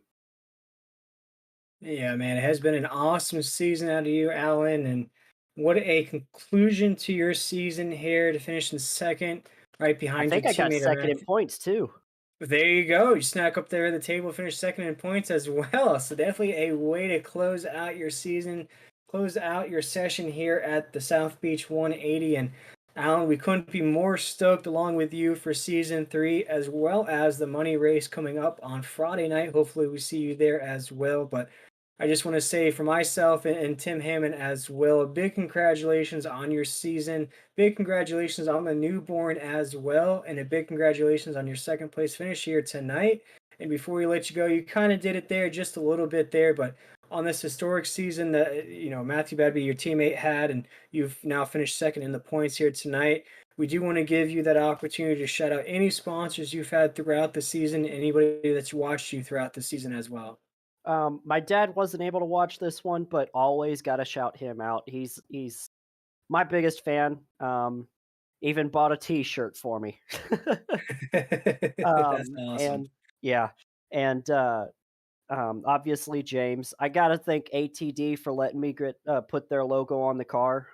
It's I always want to bring out the brand awareness. Obviously, the money that they make is more money that I make. So that's just kind of how it works, you know? So Right. obviously, get your tires from ATD, tirebuyer.com. That's that's where you're gonna find hopefully the best deals. But even if not, we'll tell you where to go. And yeah, I want to thank the all my friends who ever watched any of my races, any of these races. They're not just my races. Uh, and Nick Alford for putting this whole season together. Really, really looking forward to season 3. Yes, sir. Well, Alan, we look forward to seeing what you have in store for us on Friday, as well as season 3 that starts up on June 24th. We appreciate you taking the time with us here tonight. Like I said, big congratulations on the newborn as well, and we're excited to see what the Red Dragon has in store for next season. Hey, if you guys don't mind, could you pull James and Matthew up at the same time? I think James has something he wants to say on air to his as the team owner. Yeah, Got it. definitely, for sure. Yeah, for sure, definitely. All right. Have a good night, guys. Thank you so much. Of course, thank you. That was the 42 of Alan Bledsoe there, Tim, and like I said, the Red Dragon came on strong here at the end of the way here in the High Octane Sim Series. From the sound of it, he's going to finish second in the points as well. So what a hard charge it was for him to close out the season. And as he said, he couldn't be more stoked for the next season. Man, that's the kind of attitude you want to have in these situations. Is you may have come up short, but what a great season you had, and what a great finish. What a great way to finish tonight at Homestead, getting second place in points, I believe. Yeah, I think all those boys at Kenny Power Motorsports are going to go head down to South Beach right now and celebrate. We are joined by team owner and champion Matthew Badby and James Brussucker. And Kenny Power Motorsports is the reigning champ here in the High Octane Sim Series. Not only did your driver Matthew Badby claim the regular season championship, he claims the overall points championship. He claimed 7 wins on the season. He claimed 5 poles on the season and has a winning margin of 30 seconds at the Charlotte Roval course. What a season it's been for Kenny Power Motorsports. That it has been. I can't say enough about this team. I can't say enough about each individual driver. Man, Matthew earned it. Congratulations, my friend. Thank you. I really enjoyed racing with y'all, and that this was my rookie season, so I didn't really expect too much coming out of this, but going out here and getting 7 wins, 5 poles, and dominating a lot of the races. So I really enjoyed racing with y'all, and you guys broadcasting too made it really enjoyable. Well, you made it enjoyable for us up here in the booth. From your racing style here, we're speaking with the overall champion of the High Octane Sim Series here, Matthew Badby. And Matthew, not only did you win this whole championship in historic fashion, you also won the All-Star race, which was the first time that we merged the Xfinity and Cup drivers together. You did that on the dirt. So we were talking about here on the broadcast, you won virtually half the races here during the season. There's only 2 races that I could think of that you struggled. There was 1 race that you finished outside of the top 5, and then on the road course, you finished in the top 3. Are the only 2 races I could think of that we didn't see you in victory lane or battling for the victory there towards the end. Looking back on the season, as you just mentioned, you're a rookie here in this series. Could you have thought that you would be at this point here with 7 wins on the season? And what do you think of this season for yourself? Yeah, I did not think I was going to be at this point right now. You're really optimistic coming into your first season, and yeah, I'm grateful for all this. This is great. I'm surprised they went out there and did great. It's also help from all my teammates, and help with setups and stuff. They have way more experience than I do at all this. Up to this point, before I started racing this league, I had iRacing for like 2 months. These guys probably thought I didn't know what I was doing, but I guess, yeah, I went out and got the championship, and yeah, I'm surprised I'm here at this point. Yeah, man. I think I'm gonna purchase that regular season championship T-shirt. I forgot who sent it to me, but I'm definitely gonna purchase that That was one. me. That Hopefully, was me. yeah, that was you. Yeah, definitely gonna purchase that one, and probably the overall series champion of the High Octane Sim Series. as well. And I believe, Tim, we have an extra gift for Matthew Badby as well for winning the championship here. I believe Tim is in the booth still. I'm not sure. He might have his I microphone muted. did There we go, not Tim. press the button. It's Yeah, we're gonna our be first day here at 10-4 Broadcasting. yeah. Gonna be getting you a 10-4 Broadcasting shirt that we've not released to the public yet. So we just want to congratulate you on this championship, and thanks for bringing us along for the ride. Wow, thank you guys. Thank you for the shirt, and thank you guys for broadcasting all these races. You know, you guys make it really enjoyable and very professional from you guys, and you guys do a fantastic job every week in and week out. Well, we appreciate that, Matthew. And talking about tonight's race, we talked about how you won the championship. You dominated, winning 7 races here. And James, we saw you kind of get tied up there at the end. We thought you and the Man in Black paint scheme was going to put that thing in victory lane once again here tonight. But Matthew, take us through here the race at South Beach here tonight. You know, we kind of felt like from lap 1 to 180, everybody was racing on a high octane level, no pun intended there. It just feels like everybody was giving it their all here tonight. Did you sort of feel the same? Yeah, everybody was really pushing like crazy. I mean, there were some of those guys running up through us and shredding their tires really quickly, and they were really giving their all up towards the front. And you know, like I said earlier, patience is definitely something that I got to take into season 3, because I can't tell you how many times I burned up my tires and ruined a race. So yeah, those guys were definitely racing really fast tonight, and proud of everybody putting on a good race tonight. Yeah, we saw your teammates up there. We saw the 42 get underneath your back bump there to Crean around the corner. Did you feel him coming there in that Red Dragon 42 machine? And did you feel like you had control of that race car there on that last corner? I'll be honest, I thought I was done. After I saw after I saw him coming so quickly, I thought my race was done. I was surprised that I could keep on to it there, and the car didn't wiggle as much as I thought it would, so kept it straight. But going into that corner, he had the bottom, and I thought that was the way to go. So I thought my race was done and he was gonna win it. Uh, but I had good grip on the top, and uh, I kept it clean. I wasn't gonna wreck him for it, so I'm glad we could keep it clean and race good for a good win and good end to the season. Yes, sir. And before I pass it over to my co-host Tim, who has a question for you, I just want to ask you this one little question here before Tim takes control here. I've seen it in other leagues. The younger generation really put forth maximum effort, whether it's winning races week in week out. We have another driver, Caden Tufts, who's close to age as you as well, that wins week in and week out in the modified series that we call.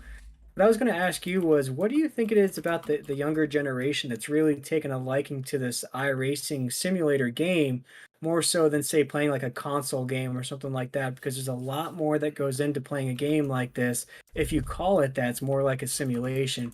What do you think it's about that younger generation that's really not only coming into this game, but you guys are dominating week in and week out against guys that have been doing it for, I think Nick on the pre-race show said he's been doing it for 10 plus years. Yeah, I definitely think that I me personally, I wasn't satisfied with racing like NASCAR heat games for me, because I wanted that next step, the realism for me, and this definitely gave me that extra realism.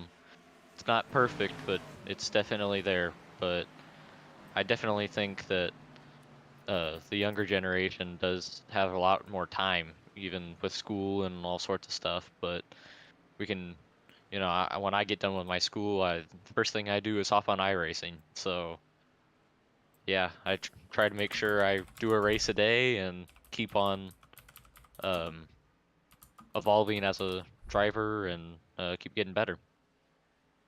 Man, the road is bright for you, especially with a season like this. Looking forward to next season. I believe you got a question for our champion here, Tim.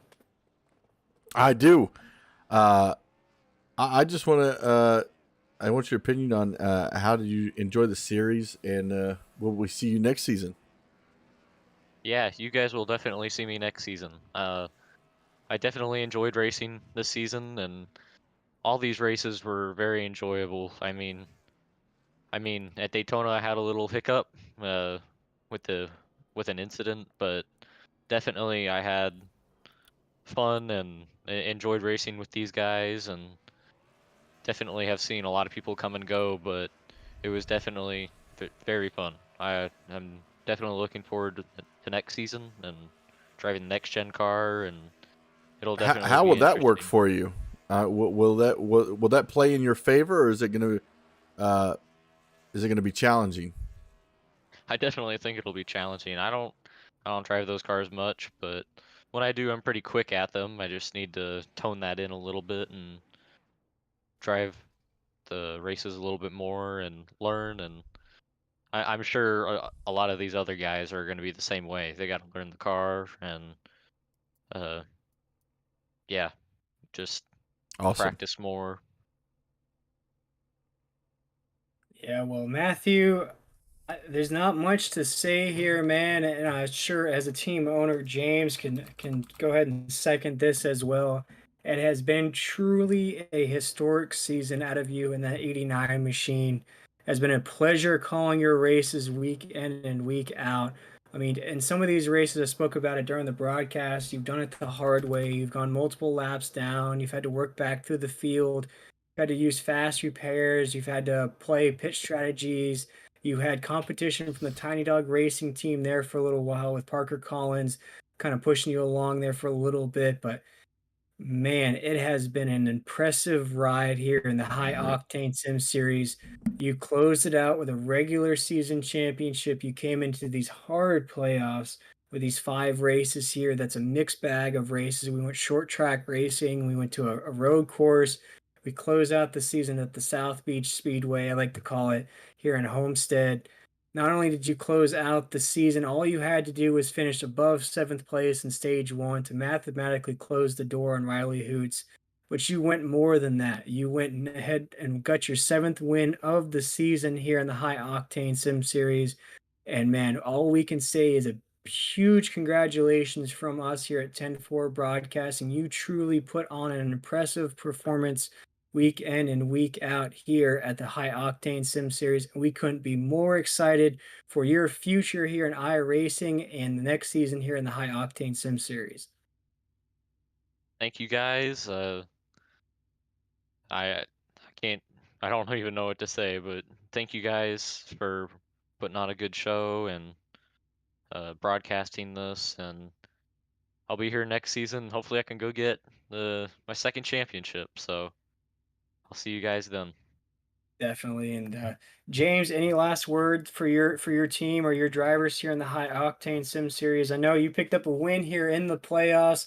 I was talking during the broadcast. It felt like when Dale Earnhardt won the 1998 Daytona 500, everybody lined up on pit road and gave him a high five. It felt like that was the same way when you won here in the playoffs. What are your thoughts here as we close out the season here in the High Octane Sim Series? Man, my thoughts are I couldn't be more proud of this team, the efforts we've all put in, overcoming the adversity of losing Matt's mom. Right. Man, I'm proud I was able to put this team together and we performed like we did. And look out for us next season. Yes, sir. Oh, we'll be watching definitely with the stable of racers that you have. It's definitely going to be something to watch out for in season 3. And with the influx of the Xfinity series and some more drivers that I'm sure are going to join here in the next few weeks before we start season 3 on the 24th, it's definitely going to be the Kenny Power Motorsports team we'll keep an eye out for. I mean, we've got a stacked roster, and we got a couple things in the works. We got a couple new team sponsors coming in as well. There we So, go. Yeah. I mean, a team as a whole, we have to give the shout out to Mountain Spirits Liquor and Wine, Georgetown OBGYN, BioT. We've got my uncle's business, Brosker Construction LLC, coming on next season. So, And we've got Young Money over here as a threat for the championship next season as well. That's right. And Young Money right here in that 89 machine. Before we close out the proceedings here in the High Octane Sim Series and move to the off season, we have a money race next Friday. Season 3 is going to start up on the 24th. Our regular season champ, our overall points champion, Matthew Badby. The floor is yours to shout out any sponsors you've had throughout the season here and anybody that's tuned in to your dominance throughout the season here in the High Octane Sim Series. I definitely got to thank Riley. Riley was the one that set me up with all this stuff and set me up with y'all and Haas and everything. So I got to thank him for getting me hooked up with all this stuff. Got to thank my mom, my dad, my brother, all helping me along the way. My Aunt Lauren and my other aunts and my uncles and all my cousins and James for making these really good paint schemes. All of them look fantastic. So big props to him for that, putting great cars on the track each week. All my teammates, uh, Alan, Kelly, Matt, I think Brendan, and Jason. All, even if I missed anybody, they know them. They know themselves, and so big props to all of them, and you guys for broadcasting all this. Man, and Tim, as we close out the proceedings here tonight, we got Matthew Badby in here. I know you've been doing this for just a little bit longer than me here at 10-4 Broadcasting. Have you ever seen a driver dominate a series and race as impressively as Matthew Badby has done this season? I have not. Winning. I think what at the end of the day it was seven races, I believe. Does that include the All-Star race? Oh, that might not. That might not. Yeah, I was thinking about that. Because also won the All-Star race. Just the class act. A lot of guys that they can go out there and dominate, but they rough guys up. But every time you got stuck in the back of the pack or something, overcame adversity, made your way through the field, didn't wreck anybody. I mean, it takes patience and just all around skill to do stuff like that. And I can't say that I've seen another driver win a championship in a fashion that you have. Thank you very much. Means a lot coming into iRacing. I didn't know if I was going to be any good. I was kind of scared. So I wasn't great at the start, but thank you guys. Thank you for all this.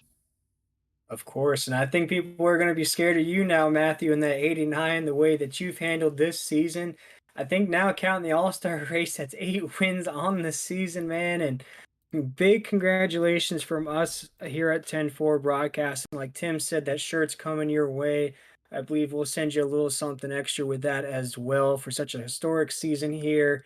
You now hold yourself in two big records here at 10-4 Broadcast, and I feel like they're going to stand the test of time with 8 wins during a season and a winning margin of 30 seconds in one of your races. So I think those records are going to take some time to get broken here. But again, huge congratulations from us here at 10-4 Broadcasting on not only being the regular season champion, the overall season champion, and winning the finale here in the High Octane Sim Series. It is time now to go celebrate with your teammates there on South Beach, only as a champion would, Matthew. And we appreciate you taking the time with us here, and we appreciate you putting on such a show week in and week out here in the High Octane Sim Series. Thank you guys very much. I'll see you guys next season, and hopefully it'll be a good one. So I'll see you guys next season. Sounds great. And that was Matthew Badby, who just joined us here, Tim. And what a way to close out the season here in the High Octane Sim Series. And for a driver that's only 16 years old, what? I mean, that is just amazing to me. For me, I could probably get on the simulator. I'd be slip sliding, trying to get a control of that thing. In one of our series, we have a driver that's been doing it for 15 years. I spoke to Nick Alford. He's been doing it for a decade now. I mean, I for just him hit to my come 10 years too. right, and for a driver to come in that's only 16, geez, I mean, you guys have been racing for almost as long as he's been alive, and he comes in and wins 8 races in this simulation series and doesn't it in dominating fashion there, Tim. And for a season to go the way that it went for Matthew Badby, we couldn't have had it better for us up here in the 10-4 broadcasting booth. And this season has just been one of the best seasons we've called so far in iRacing. It really has, and you know, it's such a huge feeling of accomplishment when we come to the end of these seasons. You know, um, it's almost like we told a story. You know, Hmm. uh, pretty much that's what we're doing every week is we're telling a story of things going on in the race, so on and so forth. But it's just a nice when the season comes to an end. It's like, you know, that was really good. Yeah. So now we get to regroup and get ready for next season with these guys. Yeah, Tim, we have a nice way. It's almost like the Pro Bowl, if you will, with the money race Yeah. coming up on June the 10th, next Friday night. You can probably catch me and Tim up in the booth for that as well. We'll have Patrick Morrison broadcasting the Eastern Late Model Series again next Friday night, and then that's going to close out the way here on the High Octane Sim Series for just a few weeks, but we'll be back up in the booth bringing you all that Friday night action in just a few weeks on June the 23rd. I believe it starts back up there, Tim, but that's not the end of the way here for 10-4 broadcasting. We'll be back up in the booth tomorrow night in the Powerhouse Racing League. That action is going to start off at 9 p.m. Eastern Standard Time. They're racing at Bristol in the ARCA cars, Tim. That's going to be one heck of a race there. Yeah. And then on Sunday night, we're back with the boys out of the East Coast Modified Tour. They're wrapping up their season as well. Only about 4 or 5 races left in that season. Then we join our favorite, or not our favorite, but one of our newest members here at 10-4 Broadcasting, the Virtual Racing Association. Love those guys over there, led by Tim Conrad. That's going to pick up at around 8:30 Eastern Standard Time. And then we're back with the International Racing League on Thursday. So if you enjoyed the broadcast from us here at 10-4 Broadcasting, we invite you to go check us out on Facebook at 10-4 Broadcasting on there, as well as on YouTube. Hit all of those share, notification bells, buttons, all that good stuff. Everybody knows how that works on there. But Tim, as we're putting a bow on the High Octane Sim series here, man, it has been, as I mentioned a few times, a roller coaster of a season. We've had a lot of highs in this league. We've had the lowest of lows in this league. We've seen records being broken. We've seen drivers come out of nowhere to win races. We couldn't have asked for more here at 10-4 Broadcasting. We really couldn't, and I mean, I really can't wait. The action never stops. Actually, at 10-4 Broadcast, like you said, we've got races pretty much all week, and then we just we'll be waiting for this series to start up again after that money race. Yes, sir. But we invite you to check us out next Friday night at 7 p.m. Eastern Standard Time. We'll be at Daytona for a 120 lap fixed setup shootout for cash money is on the line.